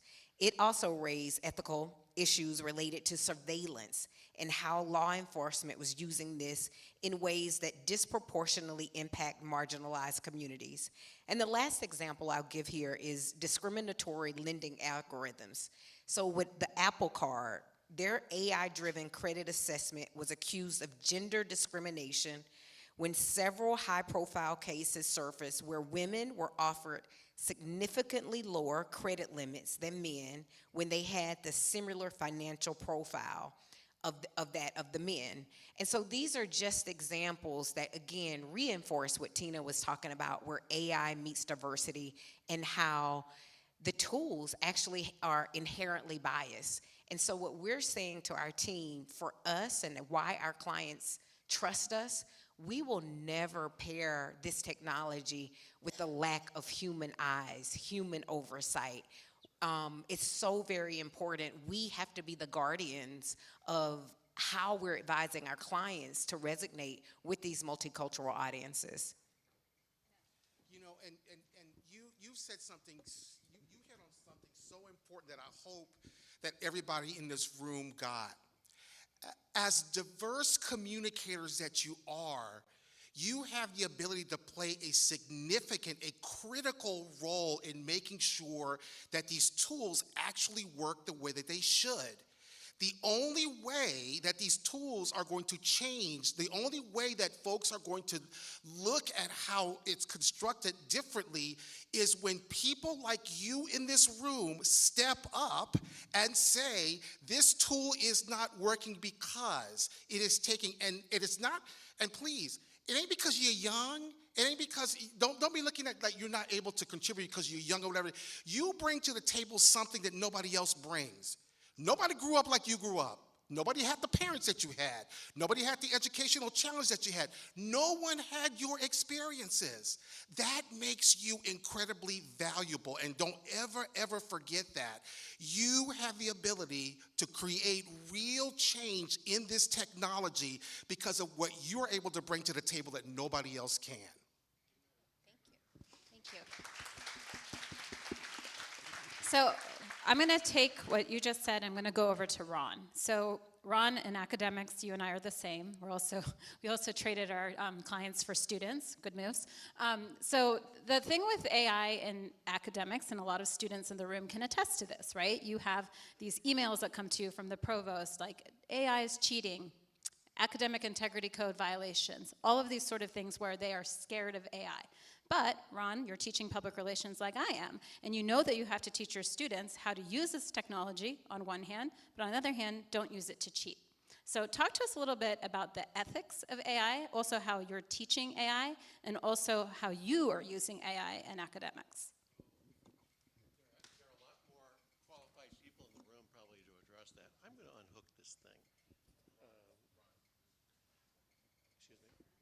I'm going to do this. I was worried it was going to back. Anyway, there are other academics in the room that could better address this, including from DePaul. We have 3 faculty members currently who are really who are teaching, they're doing important research in this area, publishing, and the like. So I basically follow their lead. But I was curious to ask this group, are you, for the most part, raise your hands, are you for the most part self-training at this point for what you know in AI? Tell me. That's where I am. I learn something every day, some of which scares me, but that's how I'm learning. How many now, and this will be current students, I guess, how many are taking classes in AI? Okay, that's kind of my hunch. We just started teaching a couple classes in that, and otherwise, we're kind of on this frontier that scares the hell out of me and excites me about its potential. One thing that Noor, you're here, raise your hand. One of our extraordinary professors, and Kelly isn't here, is she? And Tony Deng, they really have taken this on with full energy. And they came to us some time ago and said, we would love to do some research, like the wonderful stuff that Juan's done and her team. We'd like to do some research in the greater Chicago public relations communications industry, which is the 2nd largest in the country and the best. And so can we get some support for it? So we went to a fairly new established organization of the top 300 communications leaders in Chicago.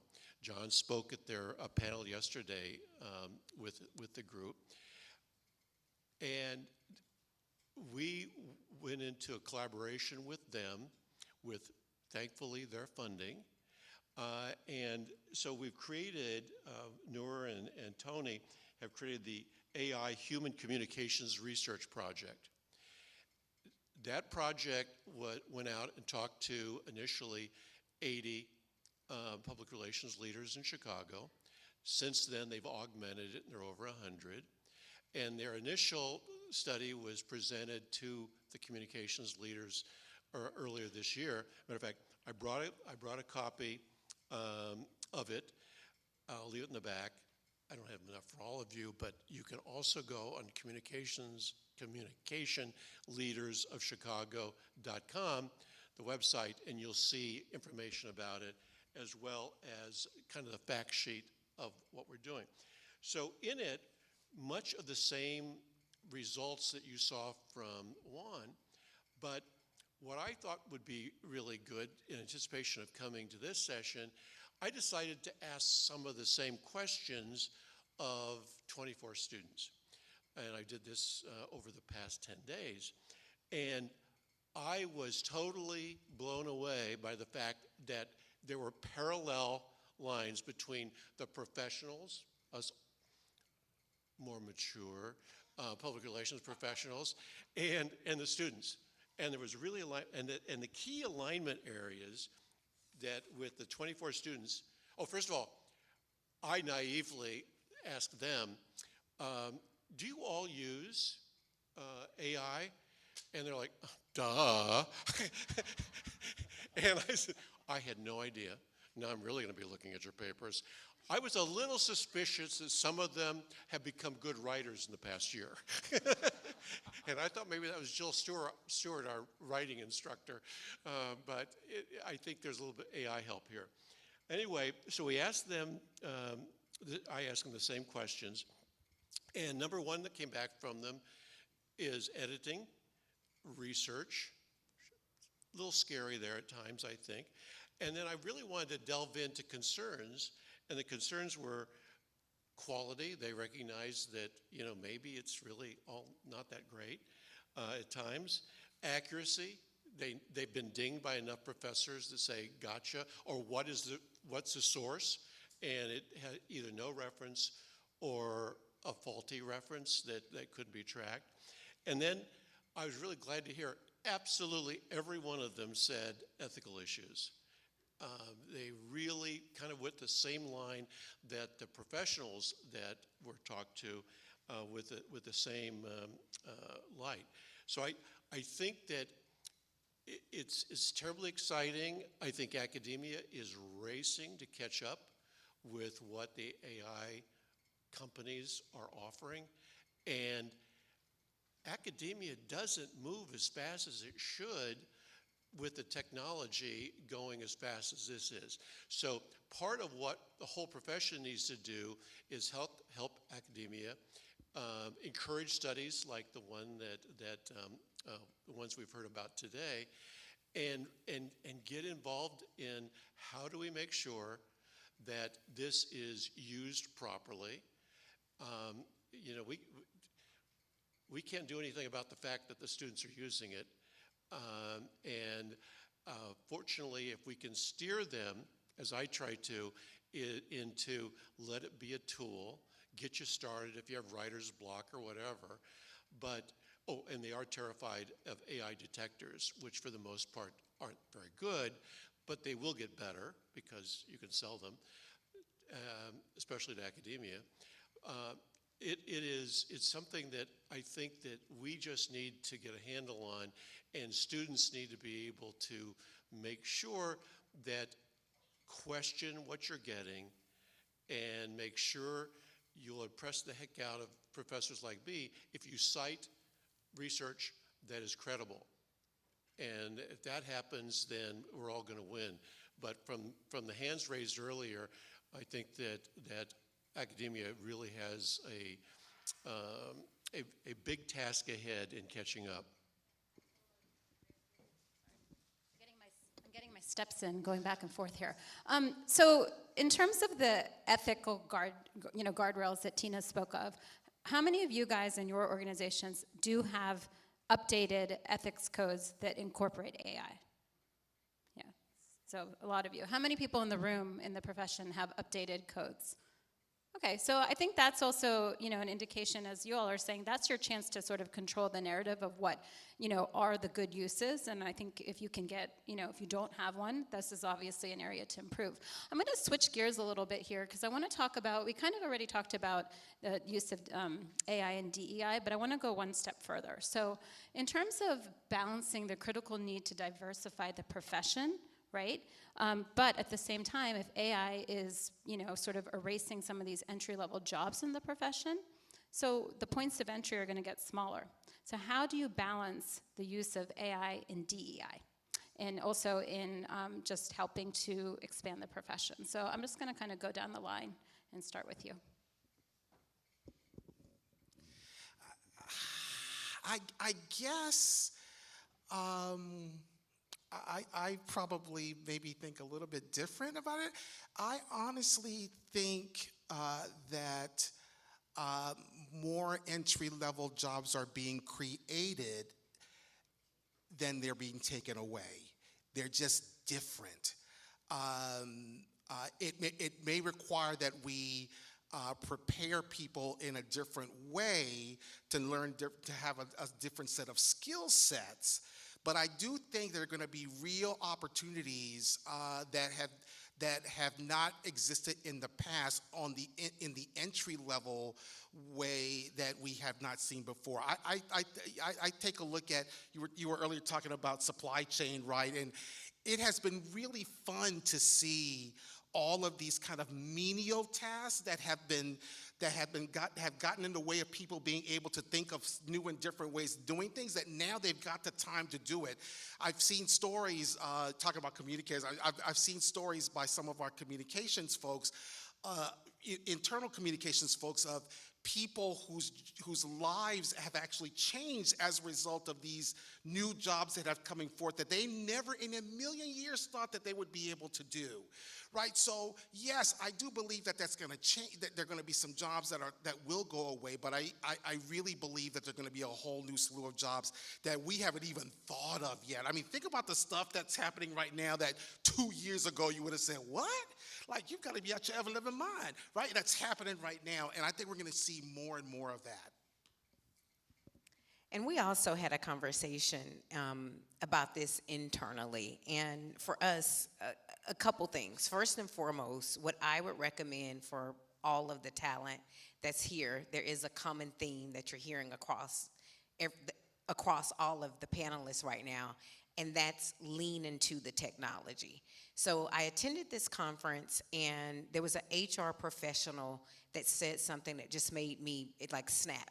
They said the way that you should be thinking about hiring talent when you scan their resumes, just as we want them to be proficient in many other technologies, you really need to look to see that they're proficient in AI tools. And so as you become more efficient and proficient in these tools, be willing to brand yourself in that way. Talk about your case studies in that way, and it will still have you become that much more marketable when you're entering the workforce. As it relates, again, to what IGAMI Group is doing with multicultural competency, and although that's our niche expertise, I would say if you are a communicator in this room, the multicultural majority is happening, and so you also need to be a multicultural expert as well, just based on how the future of the world is looking. We know that the intersect point of AI and multicultural, all of those things that we talk about, lacking the blind spots and the inherent bias, we're gonna need, as Tony said, your lived experiences. I'll give you an example. We had a team member that was a part of an integrated agency team that worked on a storyboard. Now, our role was cultural competency. What we were looking at were storyboards that had been created, again, using technology, and it was a lifestyle brand. Really wanted to speak to a woman of color that had a certain level of achievement, and this woman of color was really showing her lifestyle on the beach. Well, every image that was depicted, this woman of color had her hair in a straight perm hairstyle. Black women in the room, look at this one shaking. How many of y'all going to the beach with a new perm? If you're on a beach, don't be afraid. How are you gonna have your hair when you go to the beach? You gonna have your hair in protective style like this right here. The technology missed the cultural nuance and the cultural context that all of those women of color could bring to the table from lived experiences. And so at the end of the day, if that was gonna ring as true for that brand, the technology missed it. The lived experiences would have hit it.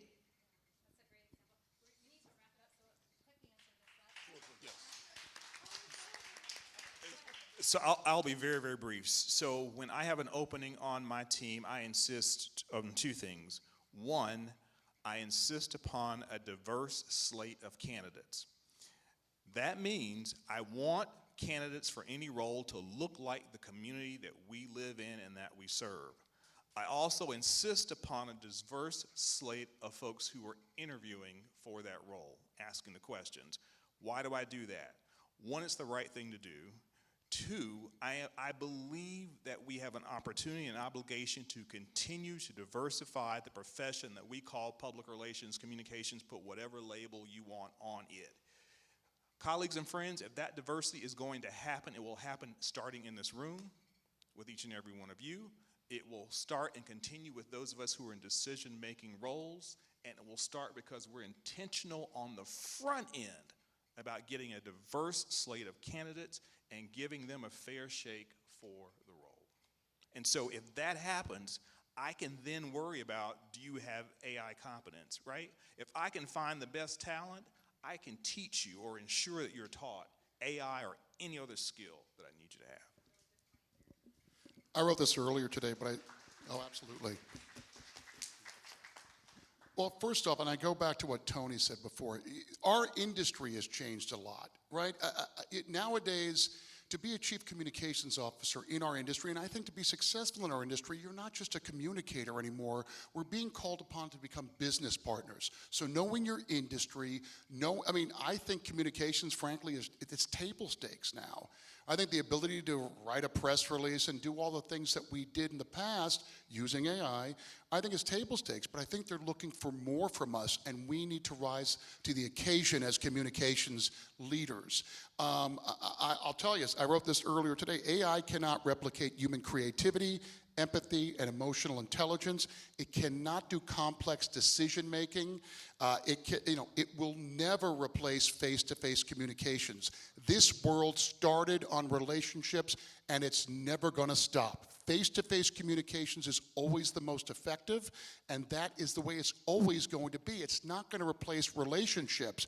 And I think we have an opportunity here to just use these tools to the best of our abilities, as we've always used tools to the best of our abilities.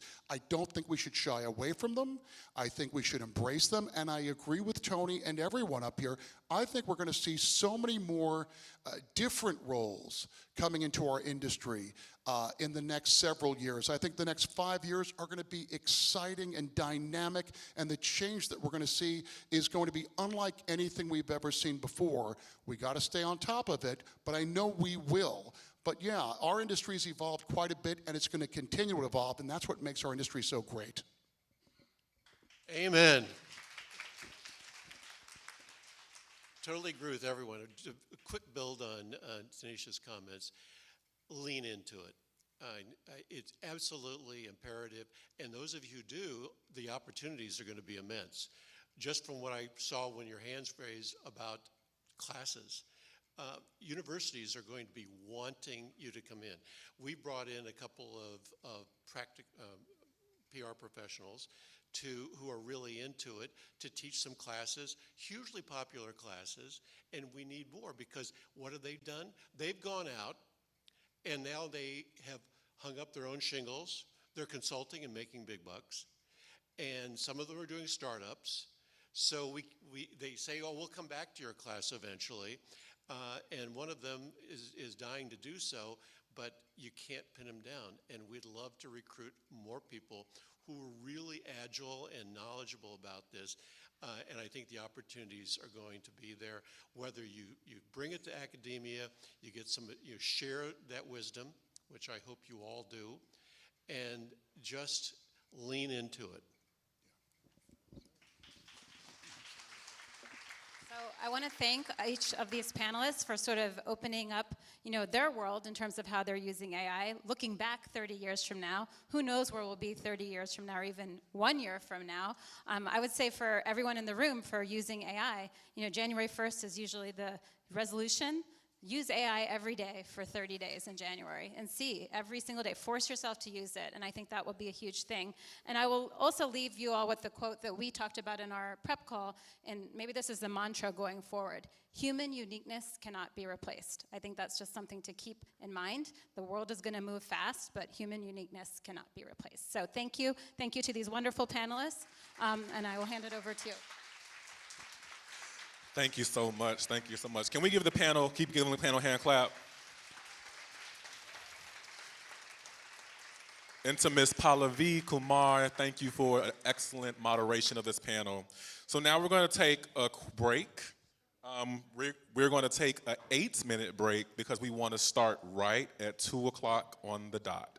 So please get up, stretch your legs, grab some refreshments, and we're going to be starting right at 2 p.m. on the dot.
Check, check, check, check.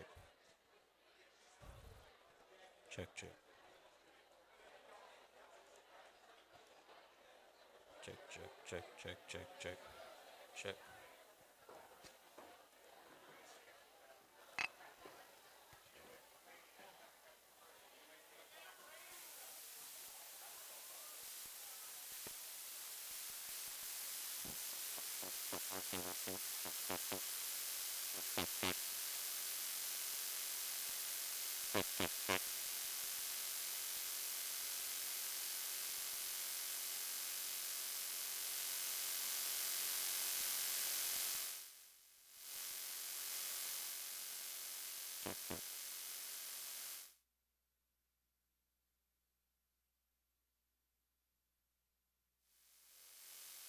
Check, check.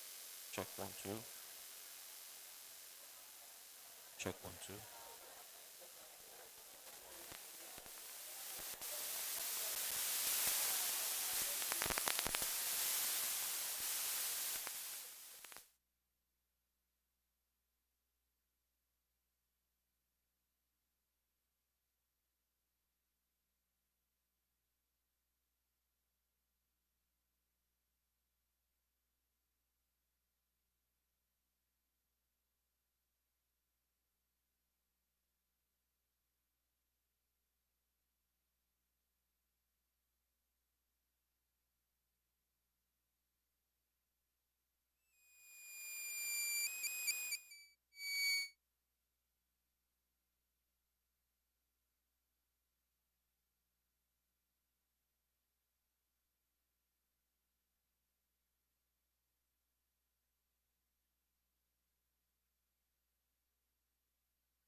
Check, check, check, check, check, check, check, 1, 2, 1, 2, 1, 2. Check, check, check, check, check. Okay, cool.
All right, all right, all right. We gave you all a little bit more time, so let's go ahead and start bringing it back in.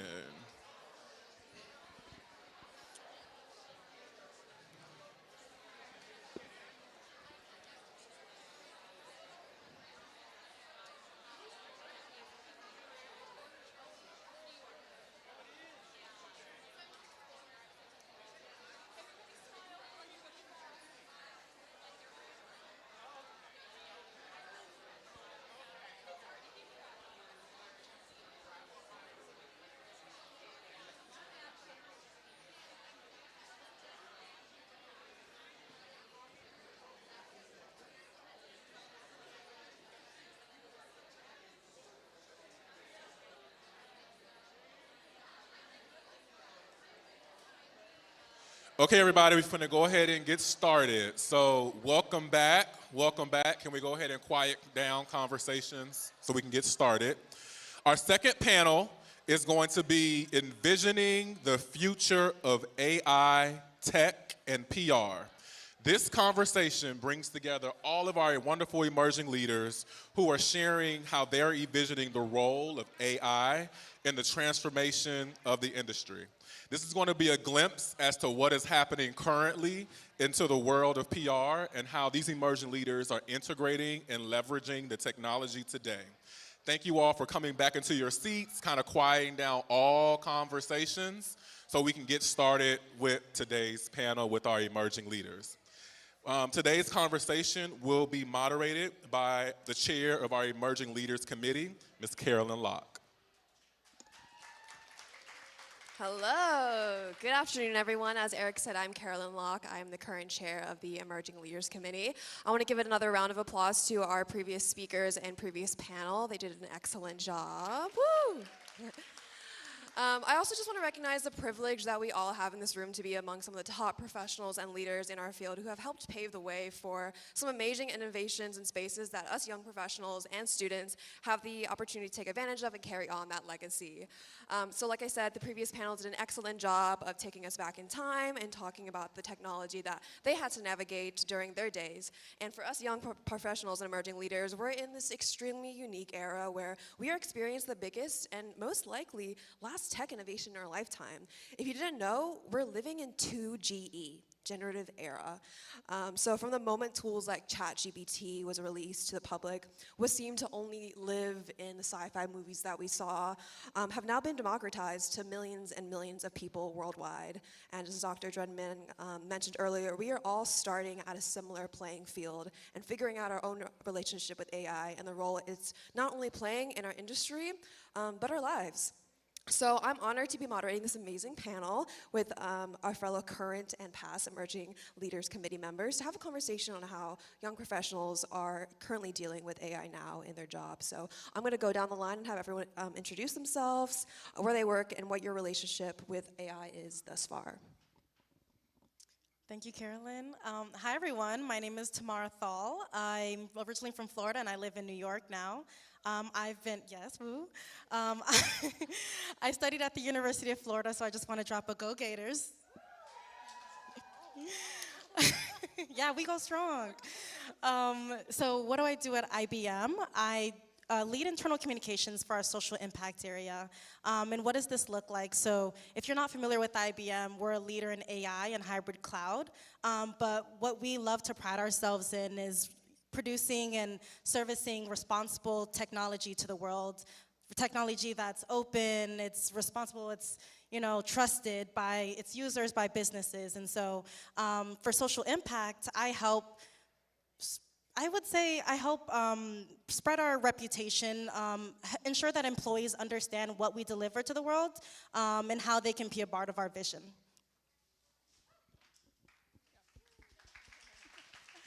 Hi, everyone. It is so great to be here today. My name is Leah Sayaniche, and I lead global consumer communications at OpenAI for ChatGPT.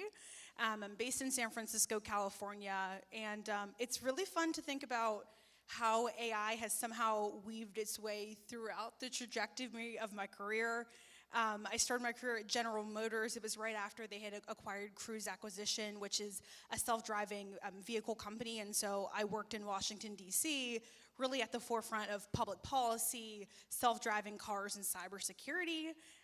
Spent some more years at GM, then went to Amazon, where a lot of my career was at the intersection of technology and crisis PR. And then I went to Uber to lead global product communications for the delivery business. So Uber Eats, Postmates, Drizzly, grocery alcohol convenience, all the things that you can kind of get delivered to your doorstep. And prior to leaving Uber Eats, the last product I launched was Uber Eats AI Assistant.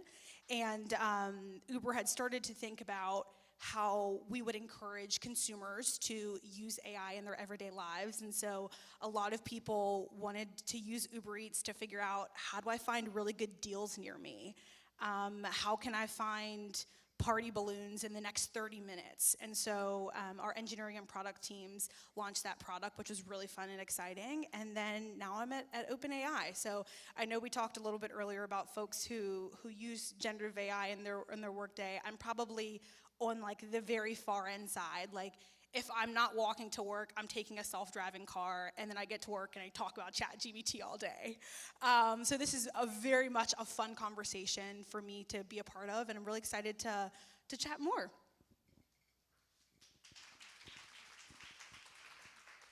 That's a very tough act to follow, because I myself, I am in the world of finance. My name is Mirka Serrato. I'm at Weber Shandwick, and I form part of the client finance team. And what we do is basically run revenue and financial analysis for our top 10 revenue generating clients.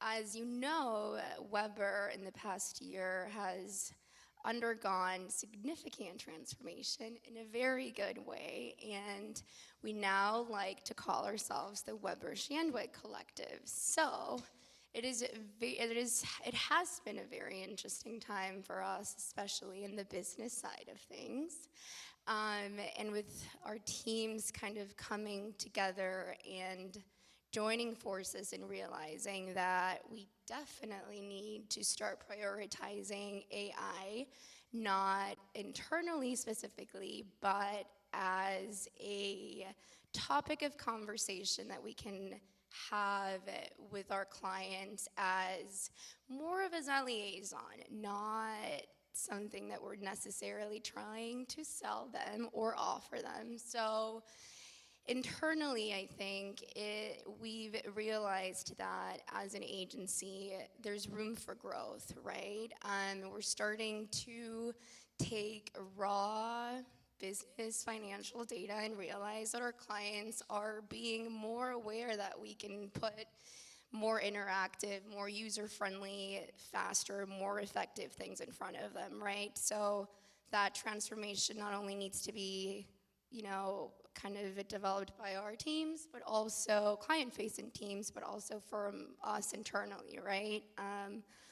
And I think that flashback from 2 years of us today, I was actually part of the team that started playing with the idea of a proprietary platform for Weber, right? We call it our sandbox, and it's still in the works. We've kind of realized that implementing governance across our entire network is #1 priority. So I'm also very excited to have this conversation, since we need to take, I think in this whole conversation, we need to take into consideration that we are a business, right? Agencies are businesses, clients are businesses, and it takes some money to be able to implement all these beautiful, wonderful technology changes. So here we are, and I hope we can kind of guide you through this in a more real, what would you say this? Real-time updates, because we're also trying to figure it out.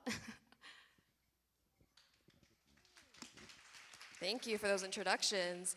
So as we know, there's a lot of skepticism around AI, and some folks may be concerned around, what's the best way of how I can kind of integrate AI into my work and make sure that it's, it's not doing my job, but it's only enhancing my job. So I'm going to ask this question first to Tamara. You know, as companies kind of gradually integrate AI within their businesses, how can they better encourage employees to use AI and not be fearful of its effects? Yeah, so I mean, for one, I'll start by saying I think the skepticism is understandable. Maybe a year ago, as you know, all of this conversation around AI there was an influx around it. I was sitting here like, wow, I kind of am afraid for my job. I don't know what my future is going to look like as a PR professional.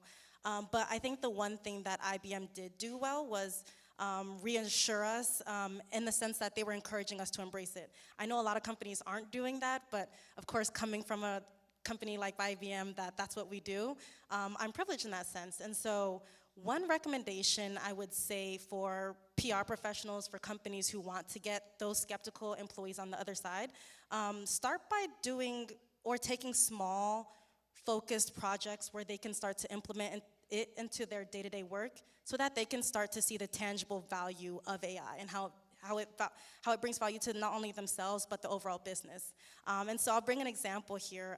There was a challenge, and of course I mentioned earlier I work in internal communications and I was part of this project, but we had this big company-wide challenge where it was called the Watson X Challenge. Many of you probably aren't familiar with Watson X. It's one of our services that we provide to other businesses. We provide AI and machine learning services essentially. And so in order to encourage more employees to understand what this product is, we asked them to understand what challenges they face in their day-to-day work and use Watson X to help solve it.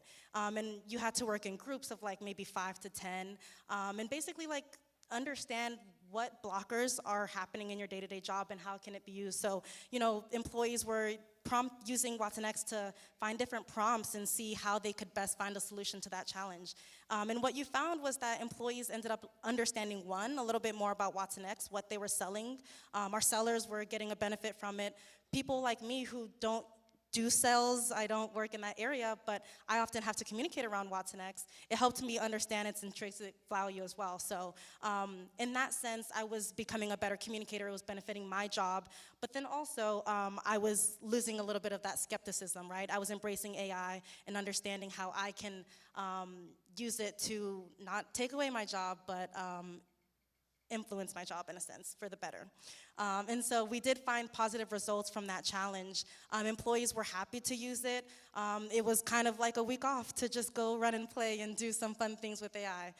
But at the end of the day, I think my big recommendation would be to find ways to like find these small pockets of helping employees understand its value and just start small and go from there.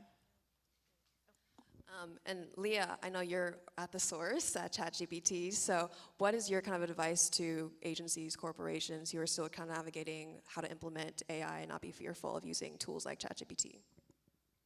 Yeah, I think everything that both Tamara and a lot of the panelists before us said was pretty spot on. One, I think education for your employees is really important.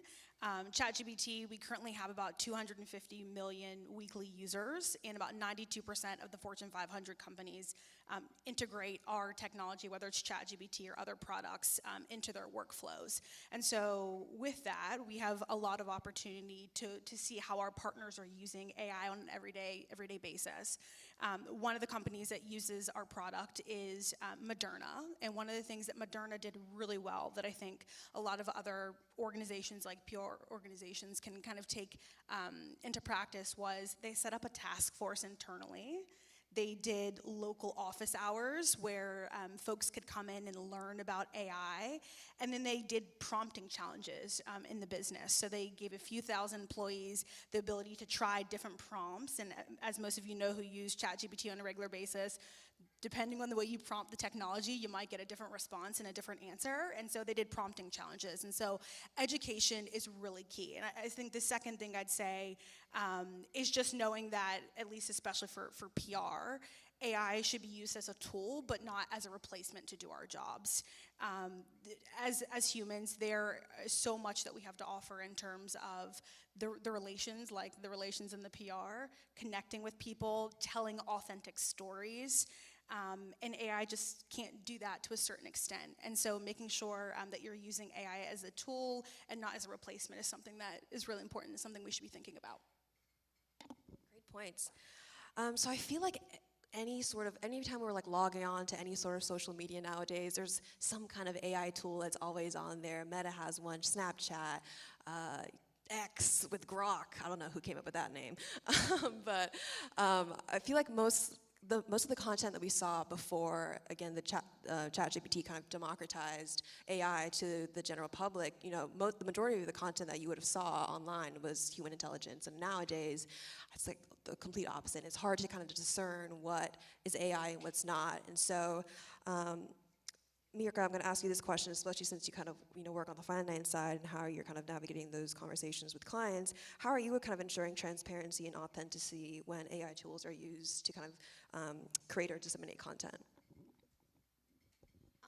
I think for us, the larger conversation has been about where we are with our data and analytics teams, right? At the end of the day, like Tamara mentioned, we want to be able to have conversations with our clients 100% with the confidence of, okay, we are using data that you are already implementing and kind of sourcing internally, like Moderna, and for example, Pfizer is another one of our clients, and be able to be a liaison with, the tools that they already have under their belt, and kind of take our data and analytics teams and craft that service into all of our scopes of work, right? And make sure that as an agency, we lead in terms of capabilities and, modeling data and helping them craft a voice that is unique to their own personal goals. I think that's the approach that we have taken with our top clients, and just overall advising them that, yes, AI is absolutely something that is a reality for us, but we as an agency are focusing on making it helping them craft their voice internally, right? Because at the end of the day, we would hate to be in the territory of us crafting a client's voice, right? If anything, we want them to stay authentic. We want them to get the information firsthand. So I think it just comes from perspective, I think. And as a PR and communicators, I think that our sweet spot is there, right? Helping them craft a message is kind of where we're at, and just staying true to the data and the insights that they're able to bring to the table and kind of just polish it.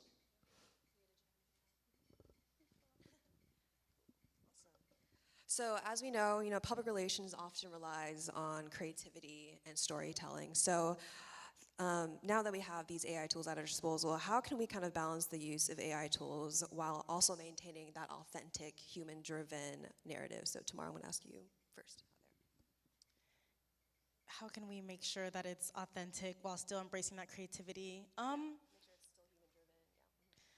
think the one thing that the previous panel touched on well is that unfortunately there is a lot of bias in our AI right now, and in order to mitigate it, you have to have diverse data sets being tested with it. We know that. The one thing I would recommend as PR professionals, we always hear this: if you have a crisis, make sure your house is clean first, right? So for example, when we as professionals are working with this, we have to make sure that, of course PR, we don't control this AI, we don't control that, but make recommendations to your developers, whoever it is, the business leaders, to make sure that your house is clean. Do your due diligence and make sure that whatever communications that was written through AI or produced through AI, it doesn't have that biases, and use your human authenticity, your lived experience to sort of make that judgment as well. But then once you've ensured that your house is clean, now we can go on to the next step, which is going deeper into this due diligence, right? And so For example, I would recommend always working with experts. So if you have something that you're working on and you're maybe not an expert in this field, make sure that you're going to the folks who are. So if you have BRGs at your company, someone brought an example earlier of like hiring practices and how it tends to skew against women, minorities, and the list goes on. If you want to make sure that your content isn't doing that, and you're maybe not an expert in it, go to your women's BRG and have them double check it. Go to your black BRG. Now, don't go to a random black professional at your office. Don't go to a random woman and just ask them to do it, because that's not their job, right? But at the end of the day, go to the experts who do focus on this field and have them look over your content. As PR professionals, it's our job to do that due diligence, add in that human connection to it, and make sure that not only is our house clean, but when we are communicating further, that the content that we produce or that others in our team produce, that it's accurate, it's culturally sensitive, and that you just did your homework. That's great. If I can add just a little bit there, our mission at OpenAI is really to make sure that we are producing artificial intelligence that benefits all of humanity. And a lot of what that looks like is making sure that we are deeply connected on the back end with folks from a variety of backgrounds, with a variety of walks of life, who are able to help, in addition to regulators, obviously, who are able to help us understand what this technology should look like in the future. And so we have a large community team that focuses very heavily on, for example, most people know about ChatGPT.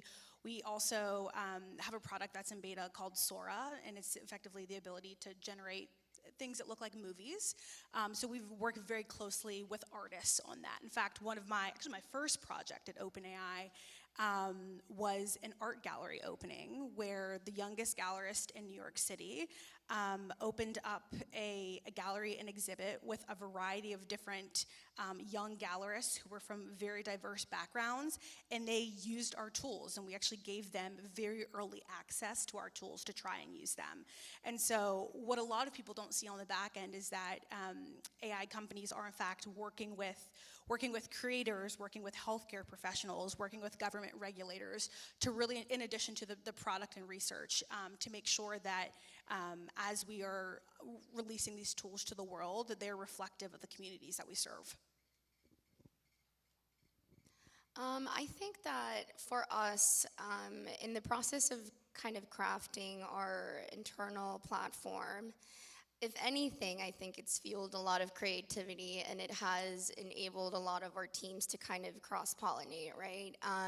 For example, me, I'm in finance, and just being able to talk to a software developer, within my company, and explaining to him what is it that I need in terms of, reporting, and just being able to kind of creatively put our minds together and suggest things that I kind of thought of, based on our needs. So I think if anything, OpenAI, ChatGPT, OpenAI, Power BI, which is a tool that we use a lot, have sparked a lot of creativity and authenticity, at least in the role that I'm in. And I would just encourage you to not be taken back by it. I think, if anything, it has allowed me to put more of my creative thinking hat and say, okay, what can I do with this tool to make things easier, better, and faster for those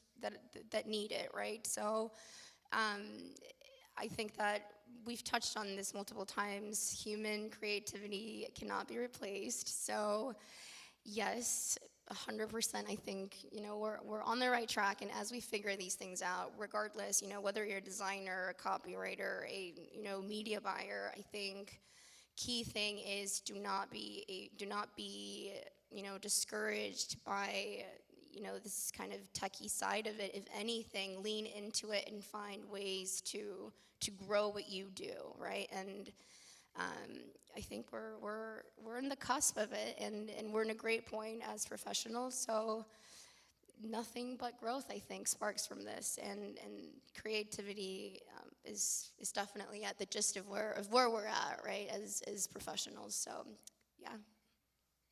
And if I could just add, okay, we both have things to add. And if I could just add to the creativity piece, one of the great things that I personally love about generative AI is the ability to use it as a thought partner. In fact, I was actually having a really great conversation with a Wall Street Journal reporter the other day, and we were going back and forth about how to use ChatGPT and other AI tools as a thought partner. So as a PR professional, there are a lot of great ways that you can use it outside of your job. For example, OpenAI has a tool called DALL-E, which is effectively text to image generation. The amount of times where I'm putting together an event and I need to envision what the room looks like, but I'm not in the room myself, and I type in exactly what I think it's going to look like, and it appears tremendously helpful.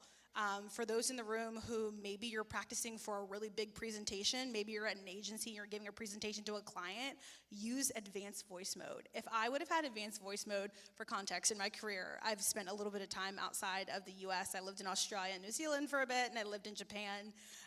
And I had a sensei, for example, in Japan. If I would have had advanced voice mode to actually help me practice my Japanese, it probably would have advanced much faster.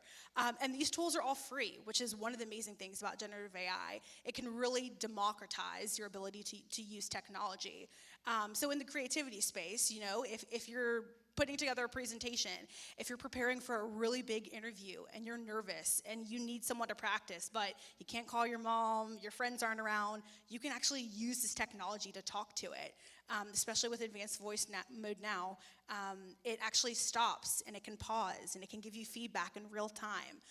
And so the technology is advancing quite rapidly, so use it to your advantage, especially as you think about how can I be more creative in my personal life and how can I be more creative and inspired at work. I love that. And my addition was actually going to be similar to that, which is practice, right? Sometimes in my role, I'll use AI to maybe help me come up with some initial ideas, an outline or something.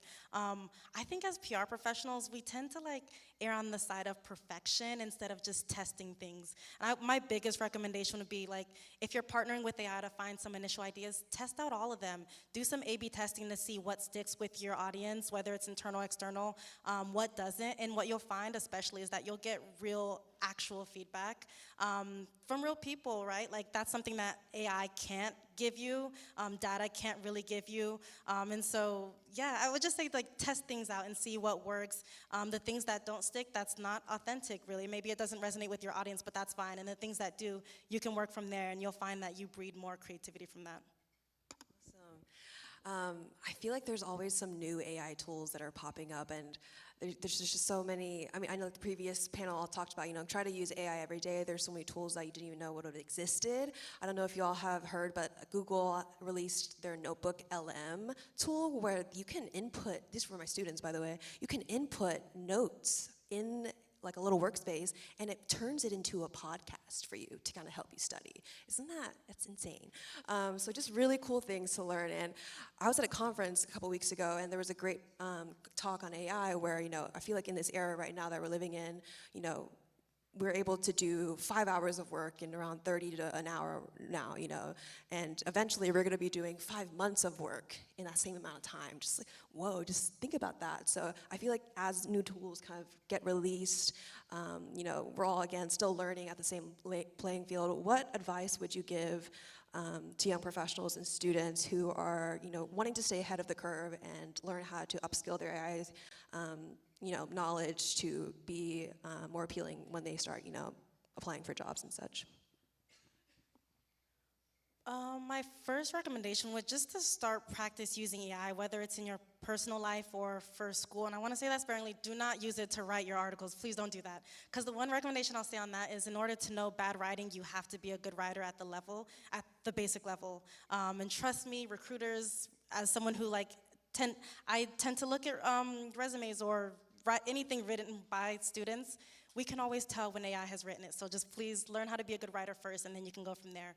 But practice using it. In my personal life, I use it to make itineraries when I travel. Just learning how to prompt, it can be a helpful way when you are in the working field, and you need to use it for prompting for more business level actions. Second, I would just read what other businesses are using AI in the general sense. That'll help you be a little bit more informed, and when you do get your first job, you can have some ideas for your manager or for whomever you're working with on cool, engaging ways to use it as well. So just having this insight from companies, whatever industry you're in, I think that'll be some helpful ways to start as a student. Yeah, I think that's great. I think education is first and foremost. Again, this is a technology that is somewhat at its early stages in terms of adoption, and so I'd say educate yourselves, and then make sure you're holding AI companies accountable. One of the things that we do, one of the things I love about OpenAI is that while we are a product company, we also are a research company. We're a research lab, and so every time that we launch a new model, we typically put out a safety card. In addition to a blog post, we put out a safety card about all the different ways that the technology was built, how the data was trained, et cetera. And so if you have questions about a lot of the things that you're reading on the internet, you usually go to the source, and chances are that the information is there. And so just continuing to hold AI companies accountable as we build this technology together for the benefit of society is also very important. I'm going to take a little bit of a different approach here. I think my first advice would be stay authentic and stay unique and allow your personalities to still be a part of what you bring to the table, especially now with all this conversation around AI, technology, etc.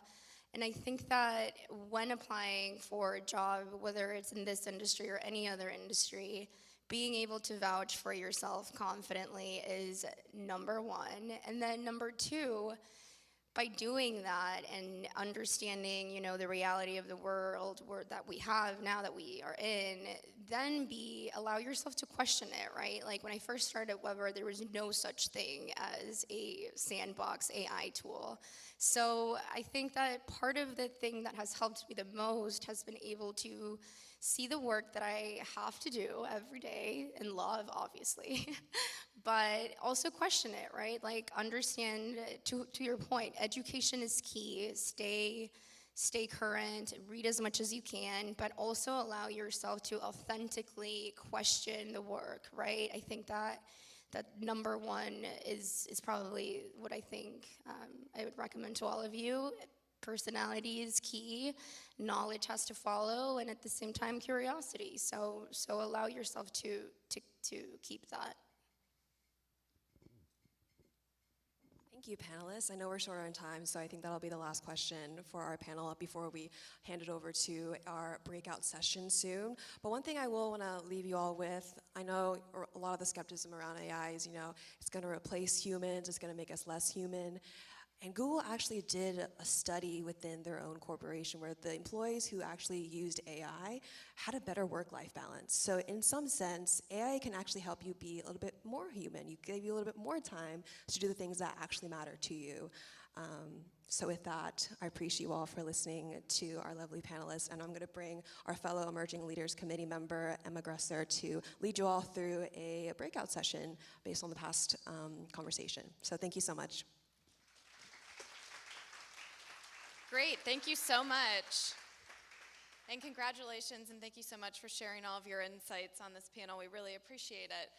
Like Carolyn said, I'm Emma Gresser. I work at Ernst & Young in New York City. I'm a project and communications manager with their corporate responsibility and sustainability services. So we want to bring the action to you. While you've heard from us today, we'd like to hear from you. And we, in just a moment, hopefully will have a QR code up on the screen for you all to share your feedback and thoughts on AI, tech, and PR. So give us just a moment while this is loading. And have your phones readily available.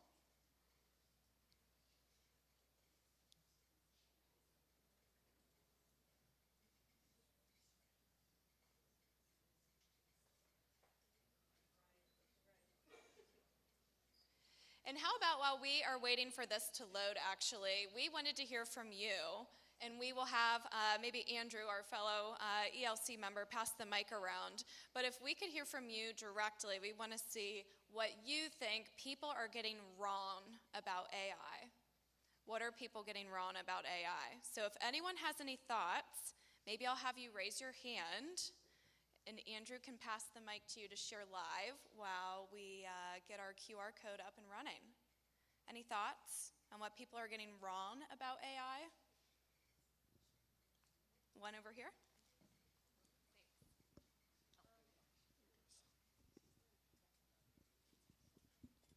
Hi, I'm Megan Van Vollenhoven, and I go to the University of South Carolina. I'm a senior.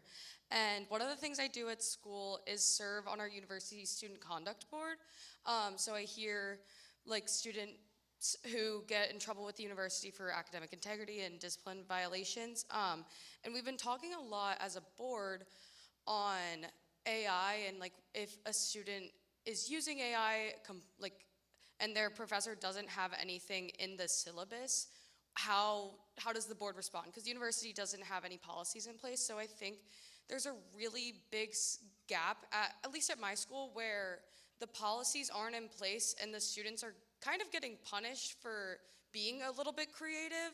And I definitely think if you're going into ChatGPT, pasting the prompt and pasting the answer that you get into your assignment, that's not okay. But I think there's a definite lack of education, both for the professors and for the students, on what to do when there's an issue like that, or what the policy is when there's no policy.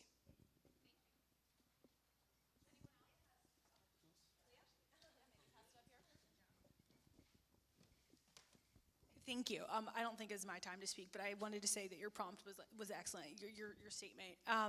We are very much thinking about that at OpenAI. And so a few things. One, we're working very closely with universities. So higher education is actually one of the large focus groups that we have internally. How do we work with faculty to make sure that there's not a huge gap between how students are using AI and the ethics of AI, like what does that look like? And then working with faculty to also train researchers and PhD candidates on how to use it for research and data collection and all those things. So I think you had a lot of really great points, but I also definitely think it's on us as AI organizations to also make sure that we are partnering with academics and institutions of higher education to make sure that you all have the tools that you need to succeed as both students and faculty members. On the PR side, I would add that I think as I've started to build out what I think consumer will look like at OpenAI, there is a huge opportunity for us to be speaking with student publications and outlets that target Gen Z and young professionals. And so one of the things that I've done in the first few months since I've joined is started to have very candid conversations with outlets like Her Campus, for example, and other outlets that really target students to have conversations about how students are actually using AI in the classroom and how they can do so ethically. So I just wanted to say we are thinking about it, and your prompt was amazing. Great. I think we had maybe one more person back over here. Yeah, if you want to raise your hand.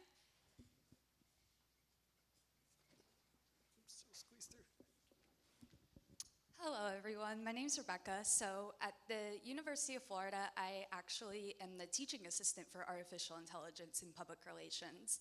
And I think what a lot of people get wrong is that AI, when you think about it, is not, you use it as an aid. It is not the end-all, be-all. And a lot of software developers, because I also do computer science, they think of it as the end-all, be-all when they submit what they write. So we have to, as communicators, really take note of that and know that all the software developers are using ChatGPT and AI to make whatever write-ups they do. So us as communicators have to go in and change that.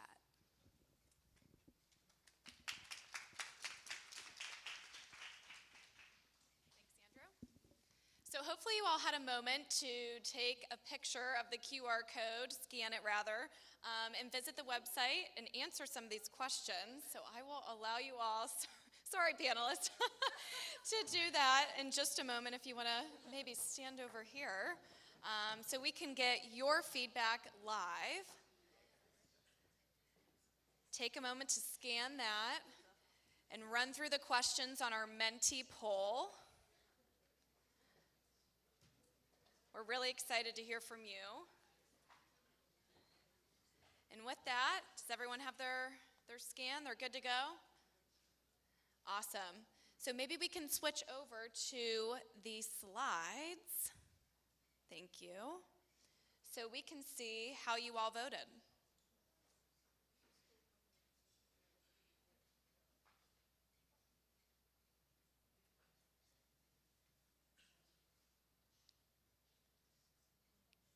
All good.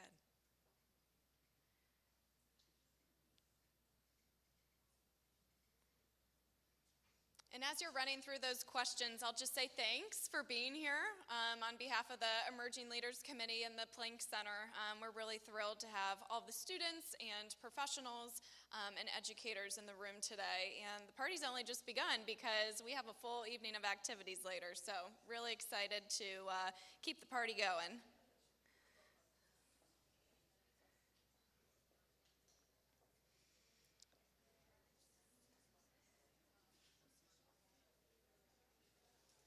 We'll try just another minute here. I know we're running short on time. But if not, you should be able to see in the Menti poll, once you finish it, the different slides of all the results from the polling from you all.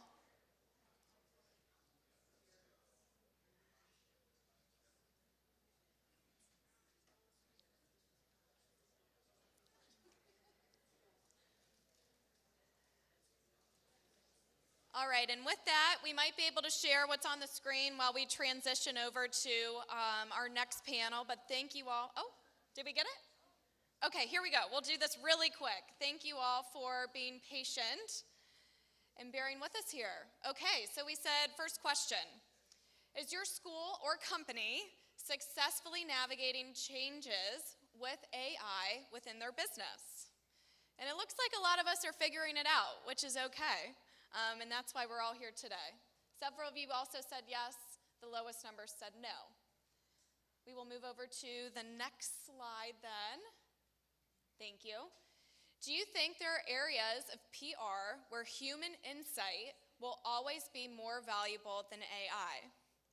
Overwhelmingly, we said yes. Someone said robots rule. That's all right. We like that. We'll move over to the next slide in the interest of time here. Do you ensure transparency and authenticity when AI tools are involved in creating or disseminating content? Again, overwhelmingly, most of you said yes, and also a fair amount of you said that you follow school and company-led processes. And I can say from being at EY, I also do the same with our EY AI platform. We'll move over to the next slide. Can schools and companies better encourage students and employees to use AI despite potential fear or skepticism?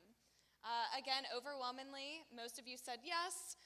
Some others said that your school and company is doing enough as we're working through this process right now of learning AI. And we'll move over to, I believe it's the last and final slide, just checking in here how you're feeling about AI and tech and PR. Most of you are optimistic, a handful are cautious, and the remaining are neutral. So we're really excited that you are excited about this topic and about this progression in our industry. And without further ado, I will hand it over to our next panel. Thank you for participating. Thank you so much. You know, for a conference that's so focused on tech, we've certainly had our challenges. So thank you all for bearing with us. We are clearly in the still figuring it out bucket. Okay, so it's time for our final discussion of the day. And can anyone guess what the topic is going to be? That's right. So it's current conversations on AI, tech, and PR. So we're going to talk about the real-time challenges and opportunities with AI in our industry and profession. I want to welcome up our moderator, Milagros Orcoyen, who's going to be joined by Jenny Z, Bahare Amini, and Ana Zapata. Please help me give them a very warm welcome.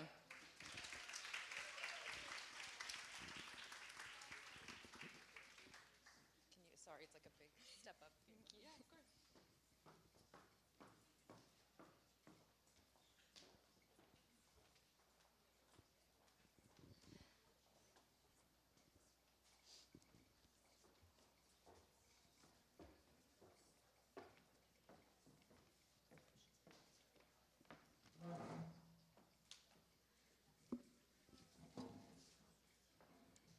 Okay, so good afternoon, everyone, and welcome to the third panel of this very insightful summit.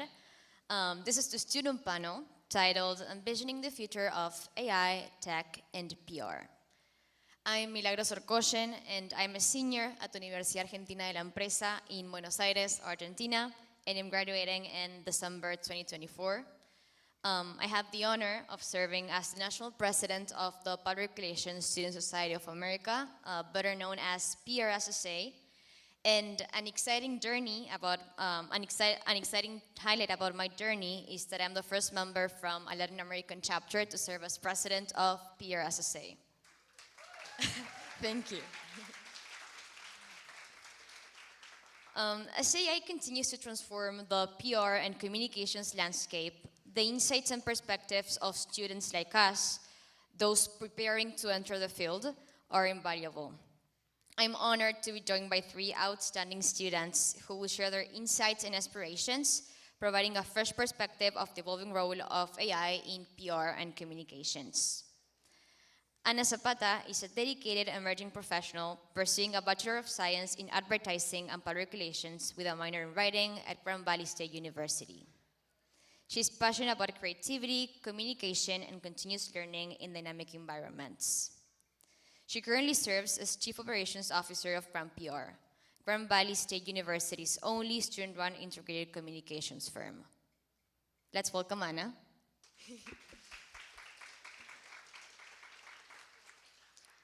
Bahar Amini is a PhD candidate in Communication and Information Science at the University of Alabama, specializing in human-AI interaction and anthropomorphism.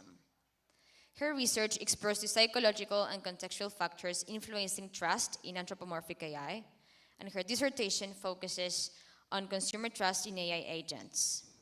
Bahar has received several academic awards, including the 2024 AEJMC Advertising Division's Graduate Research Award.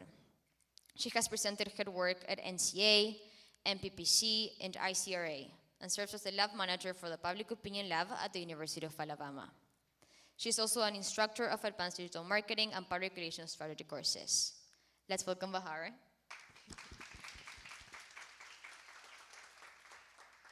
And Jenny C. is a public relations and corporate communications professional with a master's degree from New York University, where she also served as vice president of the NYU Public Relations League. During her time at NYU, Jenny conducted insightful research on the impact of AI on PR skill sets in higher education. Her research explored the evolving role of AI in PR, examining its implications for writing, content creation, and the necessity of human-centric skills. Jenny is a public relations manager at Belva Co., where she works closely with creative teams to craft compelling narratives and build media campaigns that resonate with both traditional and digital audiences. With her expertise in AI and PR, Jenny enhances the company's outreach strategies by integrating AI tools to streamline media relations and optimize audience engagement. Let's welcome Jenny. Awesome. So let's get started, and we'll start with Bahar. Can you tell us how can AI be used to enhance diversity, equity, and inclusion efforts in PR? Hello, everyone. Thank you so much to the previous panelists. I can say that all of them were great, and they actually touched on everything that we're supposed to say. So it's another opportunity for us to touch based on the other points. Actually, I believe that AI growth has been very important recently, and it has a huge impact on public relations. It actually gave the opportunity for extracting real-time insight from data. AI tools actually paved the way for PR professionals to actually do some automatic tasks in order to extract data from social media, from news, from media coverage and public news, and they actually can do this based on the AI systems that have been trained with different algorithms. But it can really important to use AI in diversity because it gives PR professionals better understanding of the audiences that they are in touch with. They actually can be in interaction with different demographic group, like different gender, different age, different race and locations. For example, they can track sentiment audiences through different social media. They can, by doing this, they can identify the representation gaps that they are facing, and in this way, they can find some patterns that unintentionally has happened by AI biases. These unintentional patterns can actually alienate some underrepresented groups.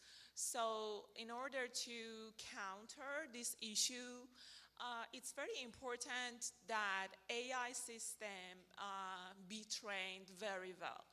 Because as you know, AI systems are trained according to the data sets that we give actually to these systems.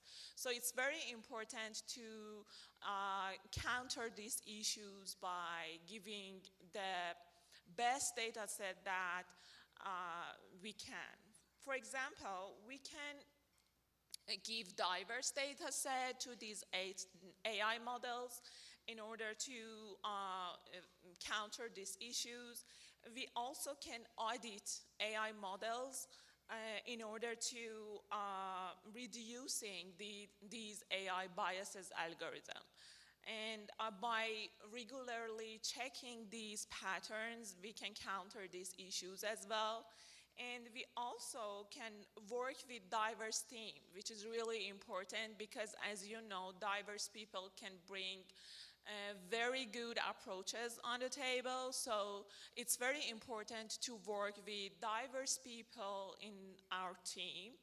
And in this way, we can identify these patterns and we can address some blind spots that are actually currently can be seen in AI design. And beyond these technical issues, it's very important to consider ethical and transparency in AI practices. We know that there are some technical issues that we should address as PR professionals, but it's very important for PR professionals to consider the ethical and transparency side of AI tools and AI systems. And in this way, they can actually better address and segment and target messaging to different groups and try to prioritize the ethical AI practices. And I should say that the most important things that AI can do in DEI, diversity, equity, and inclusion is to do real-time data-driven analyses, and in this way they can be inclusive with different target audiences in order to make them aware, educate them, and actually give them the opportunity to be helped.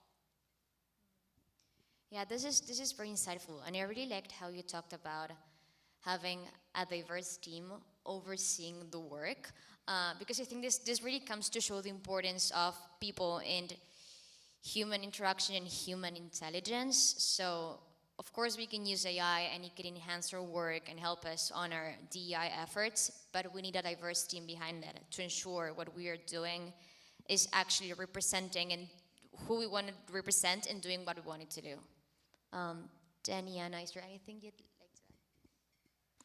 Thank you.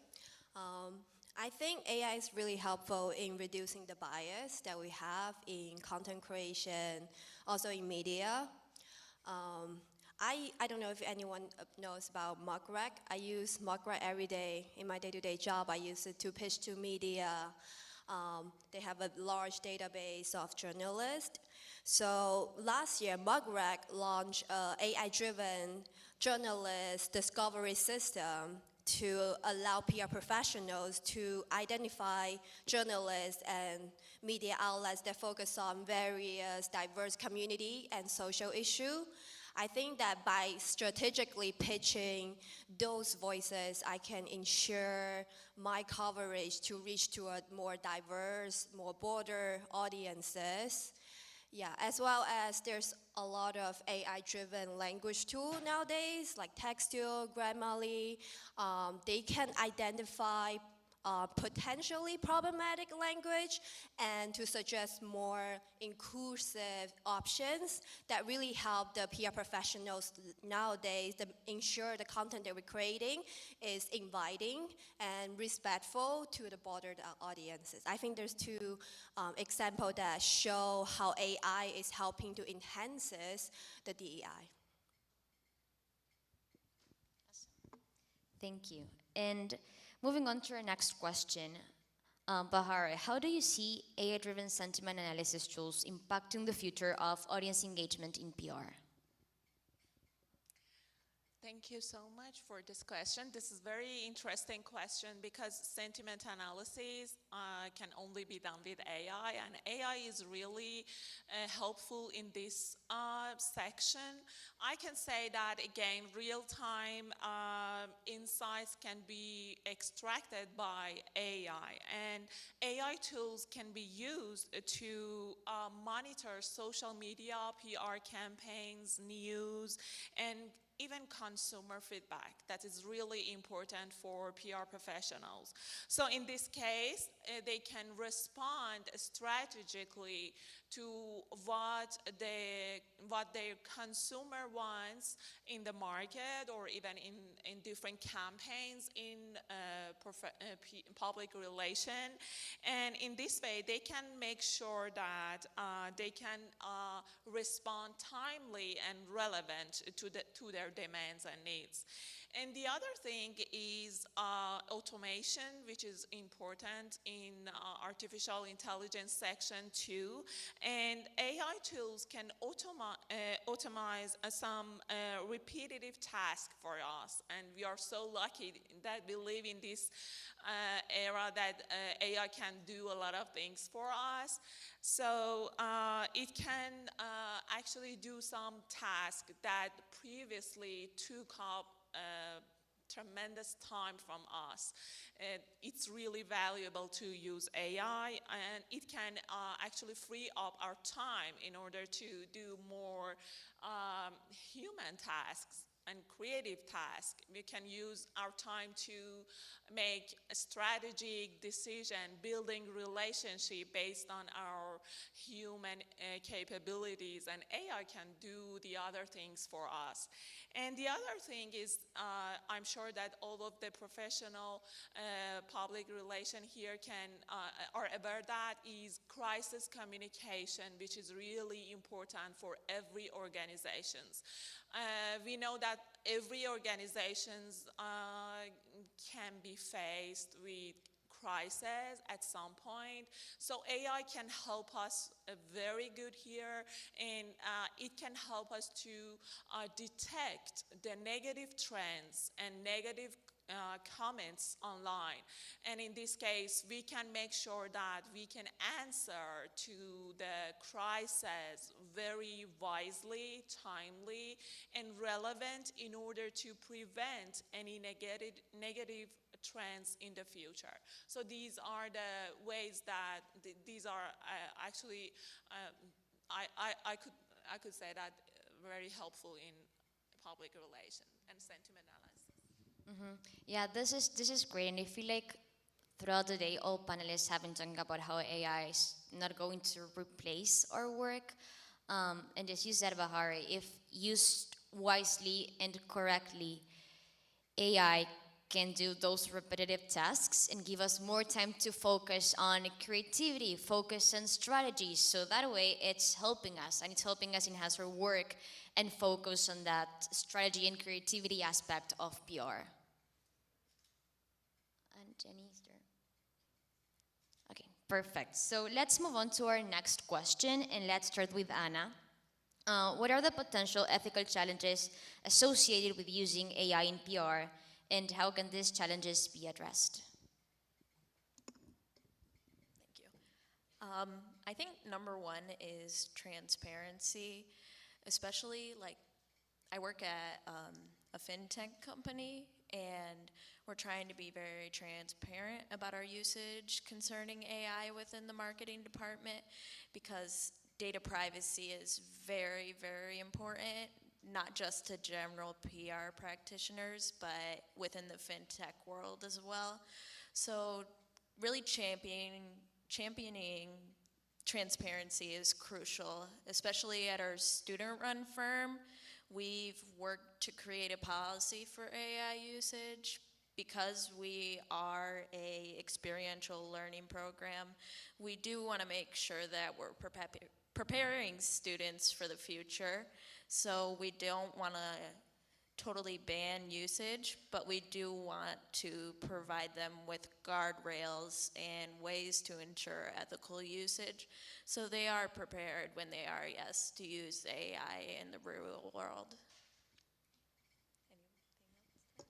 I do want to add on that I can really relate to the point that I think one of the primary ethical issue in using AI in the PR is to ensure the transparency. I also work in the agency base, but I work in fashion industry, but I think a lot of companies also today have a really strict disclosure policy whenever the AI is utilized during the campaign, during the project. You have to be transparent to your client, to the people around you, that how the AI is utilized in, no matter it's on content creation, data analysis, or like media monitoring. And also what is the expected outcome after utilize AI. I think by maintaining transparent communication, that's how we promote and build a responsible AI use. As the AI is evolving, the implication could be complex. Thank you, and I really like Anna's perspective as a student who's a part of a student-run firm, and how your firm has this guide on how to use AI in a way that's ethical. I think it's very admirable thinking about the fact that you as students are already thinking about this, and you're being proactive and creating this guide to help students and the firm use AI in a way that enhances our work. So now let's move on to our next question. Bahar, what are the most significant misconceptions about AI in PR, and how can they be addressed? That's a very interesting question. One of the misconceptions about AI is that AI is going to replace human. And I'm sure that all of us know that AI is not doing this. And what AI is doing is to enhancing our capabilities. It's very useful to use AI in order to make sure that what AI is doing is actually something extra than what we human are doing. I've recently read and actually a post on a LinkedIn that says, an AI professional said, I prefer to actually do writing and AI do the laundry for me, instead that I do the laundry and AI do the writing. That's very resonating with me, because it's very important to make sure that what AI is doing is something that not human, actually replacing human. So as you can see, these slides are made with Gamma. I've used Gamma for that, and I actually try to concentrate on the content that I was supposed to talking about. So it's very important to consider that AI is not replacing us. We just try to use AI to improve our community, improve our capability to resonate with our audiences. And the other misconception about AI is that we still need humans' intervention in AI using. We actually believe that human guidance is really important here, even though AI can process data for us and even provide us some insights, we still need human intervention in order to interpret that data.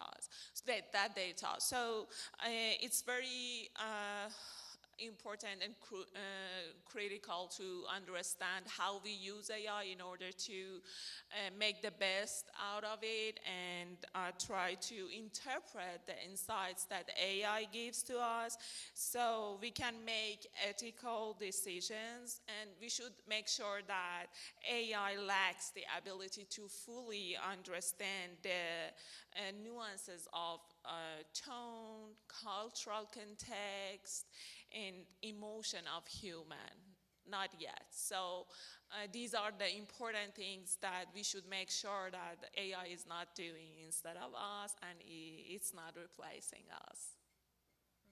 Yeah, these are great points, and I think that something that has been repeated throughout the day is that AI does not replace HI, so it does not replace human intelligence. And I know that for us students who are entering the workforce, in a workforce that's changing so much, and with AI and everything's evolving, it can seem scary. But I think we have to keep this in mind. AI is here to enhance our work and help us be better professionals, but it won't replace our work. And we are here and we are staying in the industry. Jenny. I do want to highlight the point that the fear and the worry that we have about AI potentially replace human roles. Like the fear, this kind of fear it's something really common, and it's part of our human nature because we normally have fear towards change. And it happens almost every time when it comes to a major technology advancement. Think about ATM machine. ATM invented in 1960, and when the ATM machine just came out to the market, a lot of people at that time having the same worries and the fear that we have today that, oh, this little machine is going to replace our job in the bank. No one's gonna work in the front desk in the bank. This little machines, like, it's gonna replace the human roles. But look at where we are right now. Like, we have like ATM, we even have the online banking services. Still a lot of people willing to go to the bank to do more like personalized services. I think this is a good example to highlight that the technology often enhances rather to replaces. Yeah, that's a perfect example, so thank you for bringing it up. And now let's move on to our next question, and this is for Jenny. What skills should the next generation of PR professionals develop to effectively integrate AI into their work? Thank you. To answer these questions, I want to share a little bit of my research, my insight from the research I conducted during my time in New York University. It's called The Impact of AI to the PR Skill Set and the Higher Education. We talk about a lot of rapid development of the AI tools using in the market today, a lot of misconception, a lot of worry. How do we address this misconception? As part of the younger generation, a new PR professionals, I really want to know, really want to investigate, is there any new skill set that we need to acquire to be able to succeed? At the same time, is there any core PR values that remain essential to us? And on top of that, how's the training and education that we're getting today is helping us with this transition? So yeah, so in this research, I conducted 2 research methods. One is survey. I want to talk to people who are in their early career as a new PR professionals, also students who are currently, like today's, still enrolled in the PR education program, to want to know what their attitude and perception. We are, as a Gen Z, we are born in a generation that have a lot of technology, social media around us. How do you see AI is going to change your life in your personal and professional life? Additionally, I also conducted in-depth interview with the people who are in the PR industry for a long time. Also the PR educators, senior PR professional, want to know through their experiences, how do they see AI is addressing in the workplace, in the current education system today? So one of my key findings to address your question is that despite the growing use of the AI tools, the human-centric skills still remain really important to us, like interpersonal communication, emotional intelligence, writing. These AI tools might provide new perspective to this skill set, but not replace the fundamental knowledge behind it. So I feel like the new PR professionals need to value of these human-centric skills. At the same time, develop a certain level of the digital literacy, like a technical foundation of it. AI tools that we just talked about is gather a lot of information, data for us about audience sentiment, media coverage, social media trends. A new PR professional really need to have a certain level of digital literacy, I think, to really interpret this insight and convert them into actionable PR strategies. And also, last but not the least, I think certain level of AI fluency is also important. We talk about AI is not going to replace your job, but people who knows how to play AI, people who familiar with AI might potentially replace your job. So yeah, that's to conclude and directly answer your questions. I think the new generation, the next generation of PR professionals need to develop a certain level of the technical foundation, while at the same time preserving the core value of PR. This will allow you to navigate the evolving landscape without compromising the core value of PR. I also think empathy and attention to detail are going to be crucial with working with AI. A lot of it is using your best judgment, but also paying attention to where bias might creep in, as well as where there are situations you shouldn't use AI, sensitive situations within marginalized communities. It's really crucial to understand where you can use it and where you can't. Something. Just to reaffirming that AI is not replacing human. Recently, I'm doing a research on how anthropomorphic AI is impacting human trust or consumer trust. To explain more, anthropomorphic AI is something that try to make AI to look like more human. So the result shows that the more the AI is anthropomorphic, people actually is not so interested in using AI, and they don't like to trust AI that is so anthropomorphic. And this actually says that we prefer to trust AI that is not look like human. We actually like to see AI as a system that we are training it. And if it's trying to looking like human, it's not validating for us, because human has emotion, human has creativity human has, something that just an AI system can have. So this is the other reason that we can make sure that AI is not replacing human. Yeah, these are great responses, and I just wanted to add that I couldn't agree more on the fact that in this industry that's changing and that AI is more and more important, we need to keep in mind what Jenny said, that AI won't replace our work, but someone who knows how to use AI might potentially replace our work, but also use it in a way that's smart, be empathetic, have emotional intelligence, and know when to use AI and when not to use AI. And now moving on to our last question. How do you think AI will transform PR in the next 5 to 10 years? And we'll start with Jenny.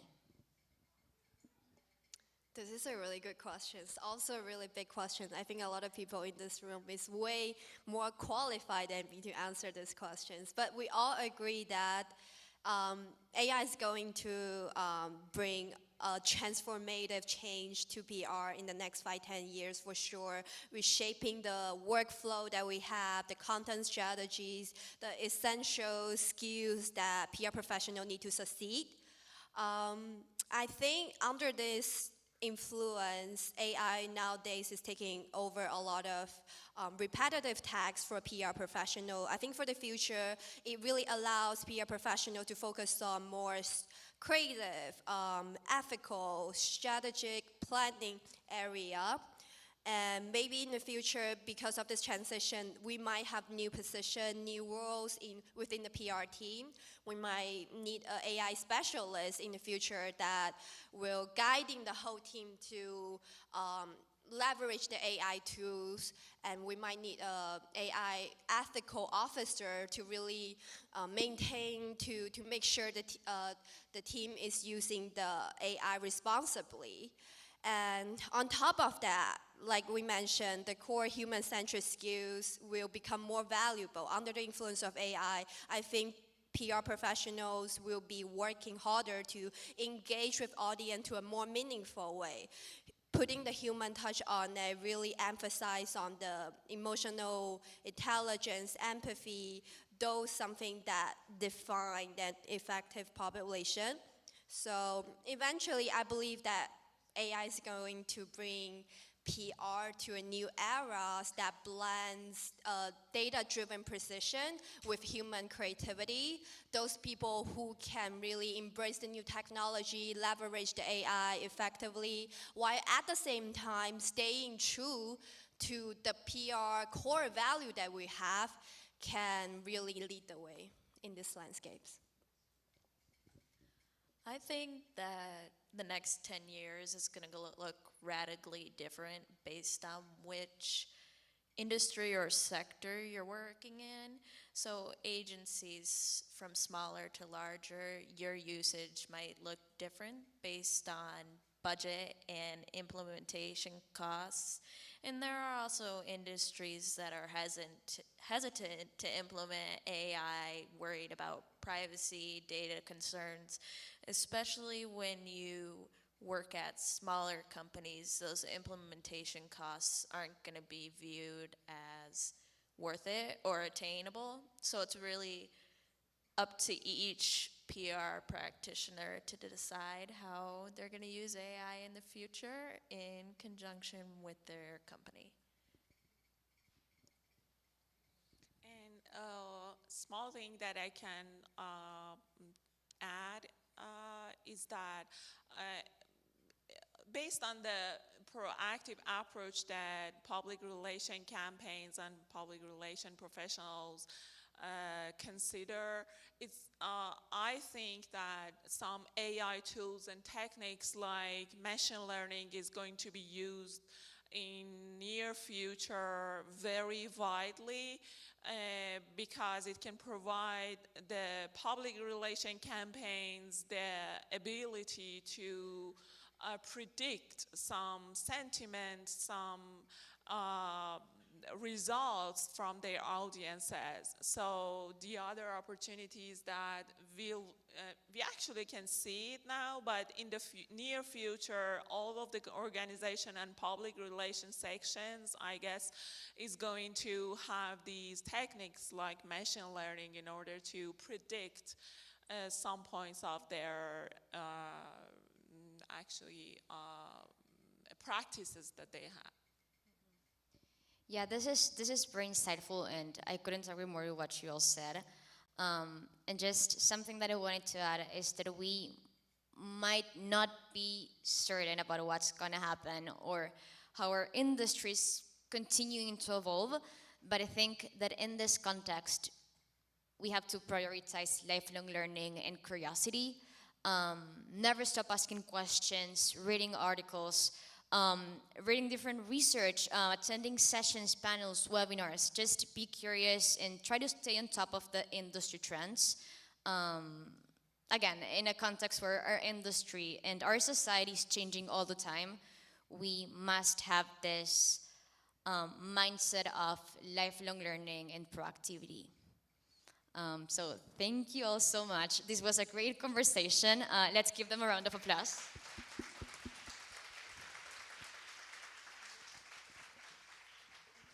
Thank you all so much. Let's give them another round of applause.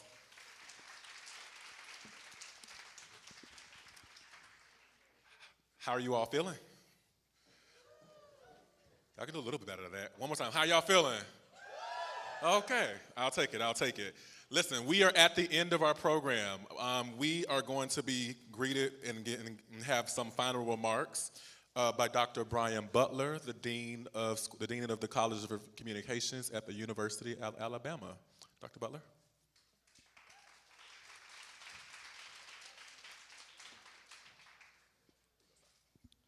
I've heard there's pizza that I am in between you and. I don't know if it's here yet, though, is it?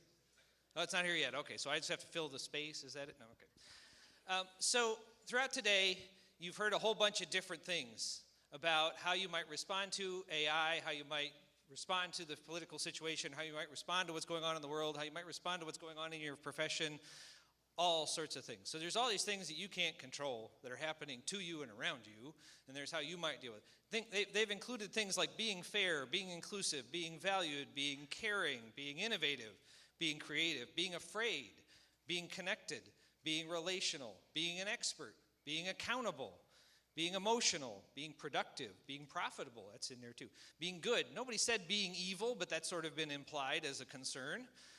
Being ethical, being curious, being critical, being concerned, being meaningful, being imaginative, being responsible, being different, unique, informed, being true, being disagreeable, having agency, being understood, being heard, being authentic. All of these things are part of something that is an answer to the question of how to make sense out of AI. And very simply, that is the phrase, being human. Earlier, someone mentioned the Turing test. The Turing test is built around the idea that appearing to be human is an indication of intelligence. One of the biggest critiques of the Turing test is that actually most people don't know how to appear to be human. If you actually put a computer and a human, other humans often doubt that the human is really human. It's not that they're confused by the computer, they can figure the computer out. Is that it turns out that appearing to be human is hard work, especially if you're having to do it in writing, as many of you know. The key thing about being human is that it's work. Being a human is not something that just happens. Making meaning, creating meaning, being imaginative, these are not things that just happen. Learning and knowing. Oh, by the way, about making meaning, we heard earlier about the idea of hermeneutic innovation, the idea of having the language to describe your experience. That gets created. Part of what you're doing as PR professionals is creating the language so that people can make sense of their experiences and giving people spaces to do that. That's what you do. I often will talk to students and say, you have never in your life stubbed your toe on an organization. You have never bumped into a product. You've never dropped an experience. These are all things, these are what you work with. These are the things you make. And they don't physically exist. You are making meaning. You are creating that. And that's part of being human. Learning and knowing. Here, I'll give you a secret about AI in the classroom. There is not an instructor on this planet that has you write papers, essays, or assignments because they need more essays, papers, or assignments. It is not fundamentally a production task. It is undertaken so that you can learn. If you substitute AI for you, what do you have? You have another paper that the instructor doesn't really want, and you haven't learned a darn thing. Learning is work. Knowing is work. The phrase earlier was talked about thinking it through. Thinking it through is work, and the end result of thinking it through is not a produced object. It is you now have something that makes you different. The work of thinking it through, of learning, is part of being human. Deciding, making trade-offs, choosing what is important. That is the work of being human. And AI does not do that. It can give you information, it can parrot things back, but ultimately it cannot decide what is important. And then one of the things that was talked about was the idea of caring. And I think you used the phrase outsource. Don't outsource caring. Much has been said today about bias. There's a very simple, easy way to characterize every bias that AI has. A bias in AI is a case where someone chose not to care. If a technology does something well for one group and not for another group, somebody created that technology, some organization or person, and did not attend to how it affected someone else. They didn't care. You've heard from people the strategies for caring. If you care, you look into it, you check, you test, you find out, you get more information. That's work. Caring is work. Being human is work. The way you engage AI, responsibly, ethically, otherwise, is you do the work of being human with the tools that you have. Now, this is Planck. We're all about leadership. You know what leadership is? The leadership is creating spaces for other people to be human, whatever that means for them. That's even more work. It's work enough for you to be human. It's even more work to do the work to create an institutional, technological, or societal space for other people to be human. To be able to care about what they care about, say what they want to say, do what they want to do, and figure out how to do it all together. That's a lot of work. And I am so grateful that all of you are here today, because that means that you are interested in doing that work. Now, with AI, we've heard a lot about the threat of AI, the concern about AI. Here's two claims I want to make. One is that communication does not happen unless there are two humans. Not a sender and receiver, not a text generator and a text receiver, but two humans. All of you are in a field, are in a space where you have a vested interest in making it possible for people to be human. If they are not able to be human, there is no communication. It is simply generation of text. And if it's simply generation of text, AI can do that better and faster. But if it's communication, where it's creating spaces, where it's people being human and creating spaces for others to be human, AI can't do that. The real threat of AI is not replacement. It's not productivity. It's not technical.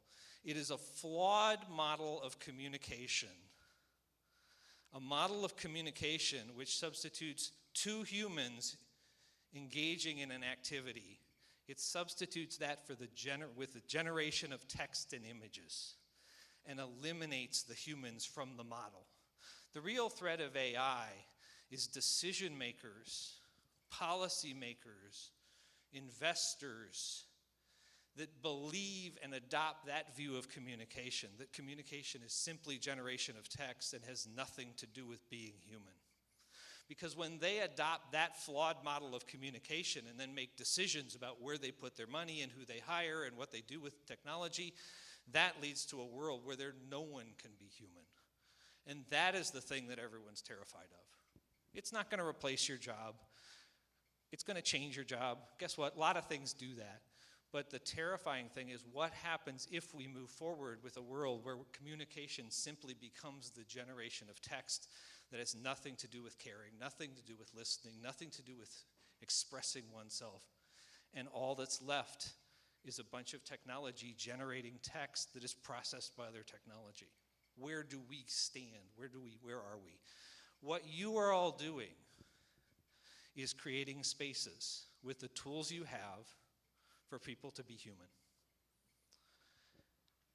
Now, the last thing I wanted to comment on was how do you navigate these changes? You know, a lot of things is how do you navigate AI? How do you navigate changes in the world? There's a Planck answer to that. You have a mentor, you have mentors, and you mentor others. The answer to how you navigate AI is you be open to listening. You'll be open to discussing. You'll be open to learning from others. You seek out their experience, and you contribute your experience.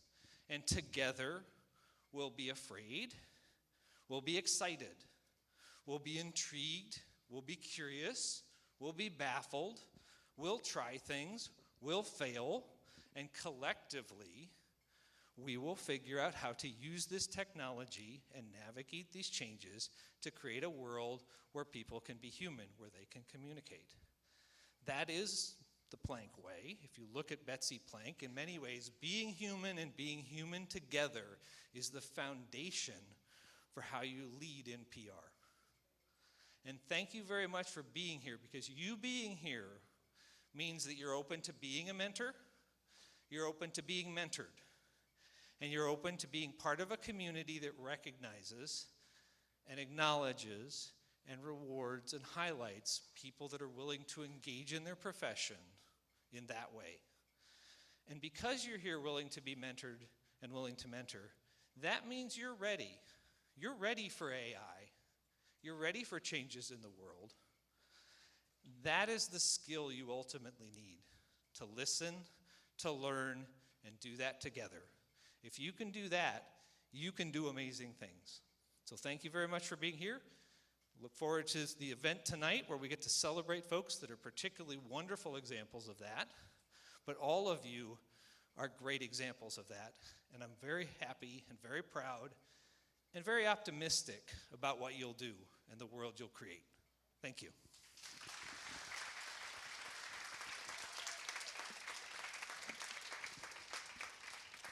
Thank you so much, Dr. Butler. So that brings us to the end of our program today. I do have some notes for all of us. We are all in PR and communication, and we love notes. First and foremost, we definitely want to say thank you to all of our panelists, all of our moderators for giving us some insightful insights, to our keynote speaker, Soon-Mi Kim, Dr. Dren Min, as well as Dr. Tina McCorkindale for all the work and everything that you have done from the content for today. I will be remiss if I do not give a special shout out to the Planck Summit Planning Committee, particularly the co-chairs, Dr. Ken Gaither and Dr. Lalanja Barnett.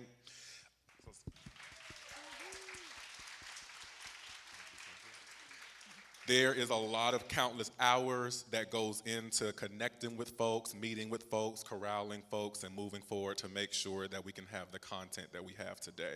So thank you both for your leadership and the subcommittee for all the work you've done to make this possible. So here's some of my notes. So we have been sponsored for transportation back to the Union League Club. So if you do not want to catch an Uber, save 10 or 15 bucks or 20 or 30 if you're so bold to get a black car. North Shore Transit will have buses downstairs that are particularly to take us back over to the Union League Club. If you are feeling a little snacky like me, one of our board members has sponsored us to have Papa John's pizzas that's out there and ready for you all to take a bite before we go back over to the ULC. I don't know about you all, but I love a good slice of Papa John's pizza. That's ready to clap for. Thank you. I promise I will not quit my day job, not become a comedian. For tonight, for the students in the room, I want to make sure that you all know that there are sponsors, professionals, professors, all of those people are going to be here, yes, to celebrate the honorees, but most importantly, to meet you. When you get to the venue this evening, there are table signs that you can have the different companies who are sponsoring the events to this evening and today. They will be there ready to meet and engage with you. So if you see a company sign in the stand-up tables that you want to go and meet and officially talk to, walk right up, introduce yourself, and start connecting and networking. And then the last thing I will share is, if you want to say thank you to the Wonder Museum staff, as well as the venue that we have today, give them a hand clap.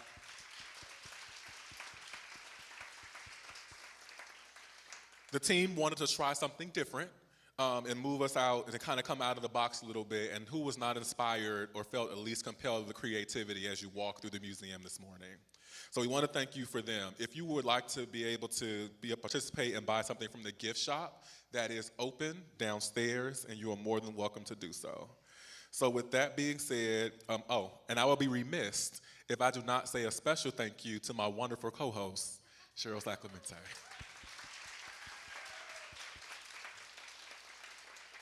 Y'all, she left me up here by myself because she's like, there's only one mic, so you can go ahead and take it. No, thank you all for your time. Thank you for your conversations. Thank you for listening and tuning in. I'm looking forward to seeing you all to the culmination of the event, which is our Milestones, the mentoring event this evening. And have a wonderful rest of your day, and see you later on. Thank you all for coming out.